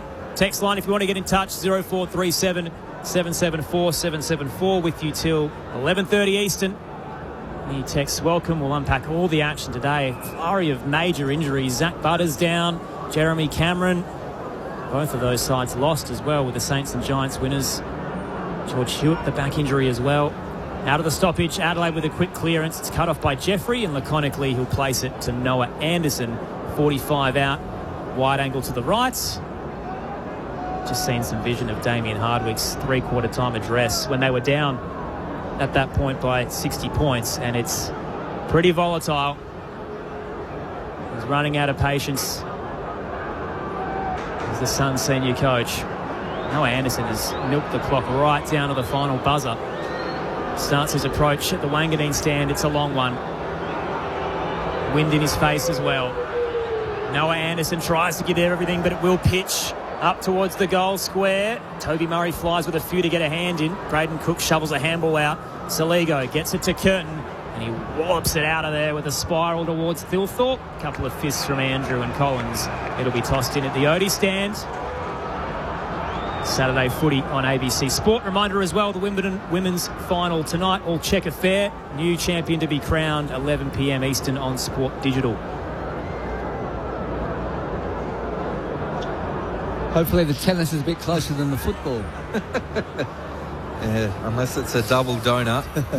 It's the only way it won't. That was last year's was. That's right. Rankin kicks long and launching high is Toby Murray. Thought about the handball for Saligo. Thought about the handball for Rankin. Will kick towards Curtin. He's got it 55 from home. Runs to the 50. Up towards the top of the goal square. Dawson! Couldn't quite complete the mark because Adams was in front. So both had a bite of the cherry. And the young defender takes the mark at the top of the goal square. Just the time that Dan Curtin had, he was just standing out there, no one come near him. It's just, the pressure just is non-existent by the Suns. So Lombard with the footy. Runs towards left half back and kicks towards the wing. Trika fresh off the bench. Bailey Humphries there. Thilthorpe in the contest. Humphries still there. Thilthorpe tucking it under his legs. And the umpire can see what he's doing. So we'll have a ball up true centre wing. Crows leading by 85 points. Thilthorpe in the ruck banner with Moyle. Ripped away by the Sun. He kicks it up to the attacking edge. Humphrey does well on the bounce to get it to Lombard. He's looked good tonight. Bounces through two under pressure. Hands it to Miller. Clean at ground level. Gives it off to Petrarca. Now in the spine. Dylan Patterson in game two. The glitch to the goal square. Walter flew a little early. Had so much momentum, but he's bowled over in the process by Ball Ace. They're going to call it a free kick set shot to come. No chance. And a blood rule as well as Ball Ace lands on top of Keane. Didn't look to be a hell of a lot of that. I just thought Jed Walters just didn't really judge the ball too well. Almost falconed him the way he flew at it. They need someone to look after them, the Suns. Nothing's been going their way tonight. Jed Walter, who's one of their key forwards, is eyeing another club. He's probably been their best performer. He's looking for his third tonight. For $6 million over 5 years on the table from Essendon. Yeah, Suns team is playing like this. What's worse, Essendon or Gold Coast right now? You might as well just take the money. He's a Queensland kid, though. He's a genuine Gold Coast kid. Palm Beach, Currumbin, I think. Only 21 as well. This, the notorious continual exodus of Suns. He's the poster boy in terms of losing young talent if he goes. Walter starts at the light tower. Tight angle. Couple of steps. Powers it through to the northern end. Suns get one back and he's got three. It is Adelaide by 79 points.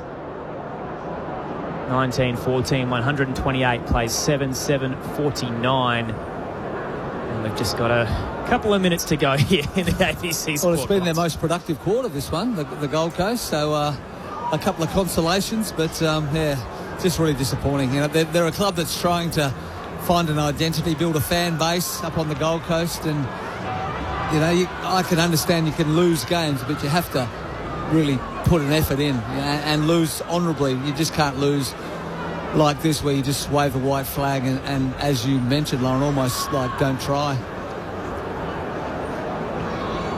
So, minute and a half of pain for the Suns to endure and their fan base, and some more time to enjoy here for the Crows fans. Berry just waltzes out of the centre square up towards Thilthorpe and outmarked by Mac Andrew. Goalless tonight, Riley Thilthorpe. Anyone who hasn't really joined the party. Andrew, that's an awful kick. Lands in the lap of Rochelle, knocks it to Rankin, goes the 1-2, and he just took a bit too long. Surging forward was Saligo. He's kicked it straight to the back of Rankin, who was running past. Jeffrey to Andrew, now to Zeke Hewland. Play the Benny Hill music here. And he kicks wide. Drop chest mark outside, on the outside of the ground by Patterson. He's been tackled by Cook, swung in the 360. Goodness me. Blow the siren. Blow the siren. Would you, just set it on fire, this tape, in the Gold Coast Review? These types of games reaffirm to me I'd never do your job, Tom and Az. So I don't know how you're getting this play-by-play done. We've been very lucky all year with some absolute thrillers. We were due a pretty one-sided affair. And look, a lot to unpack with the Suns' downfall, but glass half full, the Crows are steamrolling towards September now. Yeah. 5 wins in 6 games. They'll be in the top 4 tonight. Next week's the test, isn't it? Going to Sydney and playing a contender. Toby Murray down, but there's a holding free kick going Gold Coast's way off the ball. Saligo against Noah Anderson. They've done everything that they should have done tonight against a side that's been struggling, but they'll judge themselves next week against a quality side in Sydney. What a game that's going to be Friday night. Adelaide and Sydney. The Suns move the ball through the eastern wing. Petrarca gets it to Holman up towards the 50. King flies, couldn't trap it. Nankervis clean, gives it off towards Miller. Chips the kick to Fogarty, right back pocket. He'll lean back out towards the broadcast swing. Mark taken by Max Michaelani. What a night it's been. Adelaide dominant over Gold Coast to a winless at the Adelaide Oval still. The Crows cash in on the setting Suns. Their top 4 dreams gain more steam, and Gold Coast, their season is in tatters at the moment. 7 losses in a row. It's Adelaide by 79.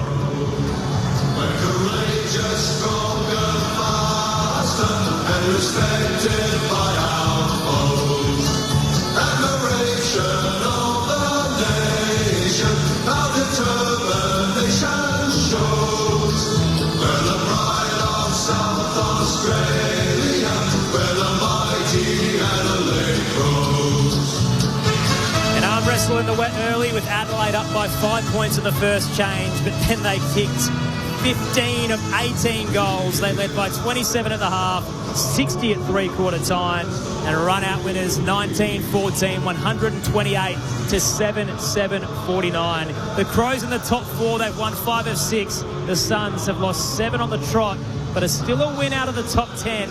They'll need something special to turn this around, though. The Gold Coast Suns, again in the second half of the season, are bottling it and look to shell of themselves tonight. Adelaide winners in front of 40,165. Yes, the pride of South Australia, where the mighty Adelaide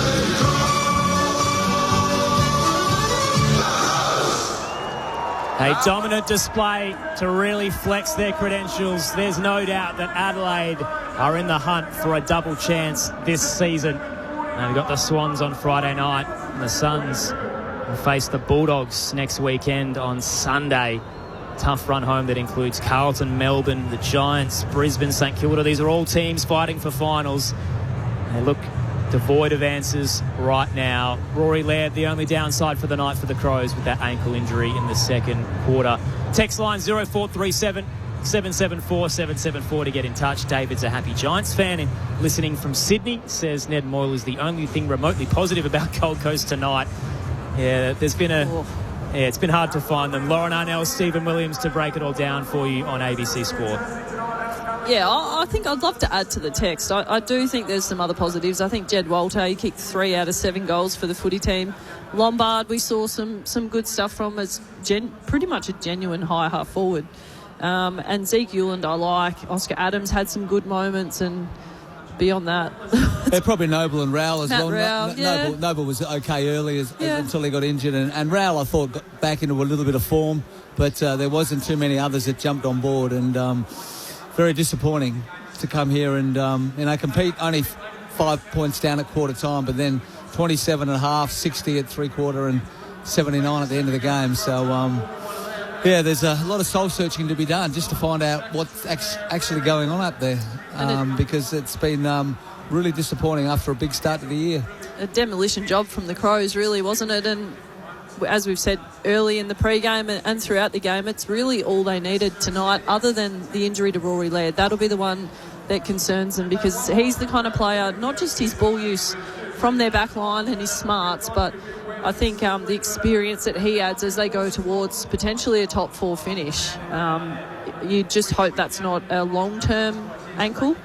Hopefully just a short one, because I do think they need him in this back line. And plus 20 in clearances to Adelaide. We talked at the start of the game that we thought if Gold Coast were going to get them, that was going to be the area that, with the likes of Petrarca, Rao, Anderson, these sort of guys in the middle, maybe that they could expose Adelaide, but it was flipped on its head, wasn't it? Yeah, I found that the centre bounce work, the centre ball up, is really interesting. So it felt like Stephen, a lot of the time they just kept changing their mix. Like the Suns it never felt like they had a settled mix in that centre ball up space. They were constantly throwing different players through there, and I think sometimes, obviously, I mean, as you mentioned in the pre-game as well, that Hardwick's mentioned around getting games into younger players, and you see guys like Adensel going inside and getting time on ball.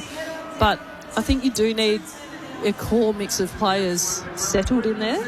And it seems that they are just throwing the magnets around and exposing players rather than giving them an opportunity to be settled and create a bit of cohesion in there. And you kind of look at this game, and what round are we? 18.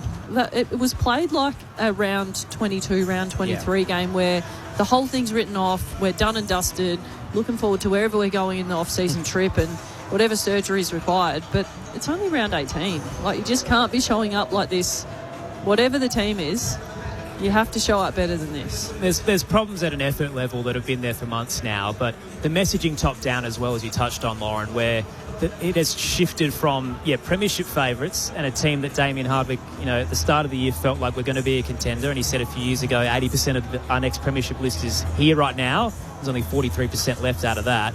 But now they're talking about the kids and the future prospects and how good are the academy guys, and you go, you're only a win out of finals, and you're talking like you're planning for 2027 already, and I do wonder if that plays a factor mentally for where they're at. One of the stats I was sitting on all night and wanted to see kind of how it played out was second half fade outs in terms of the season for Suns. So in the last few years, post the bye, the Suns have won 33% of their games, and before it they've won 46. In terms of the first 6 weeks of the season, in their 16 campaigns that they've existed, 14 of those times in the first 6 weeks has been the highest ladder position they've had for a year. So they've started hot and they dramatically disappear.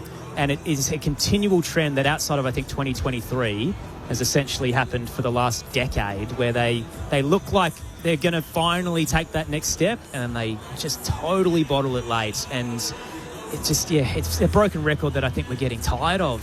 There's so much talent there. There's no doubt about that. And you can understand maybe early in their life that they got younger players and they start to get tired towards the end of the season, but they got seasoned players in their side now, and I'm not sure about how their injury list goes, but obviously Rioli's not playing, but there's not a lot of other guns that aren't out there, is there? Lockie Weller or Alex Davis, they're good players. They haven't been decimated by injury like a lot of clubs, like Richmond or somebody like that. Or Adelaide. Yeah, there's no excuse for that, and to constantly drop away towards the end of the year, and it's just about effort, As I mentioned, you can lose, but this is a really poor way to lose. You're not bringing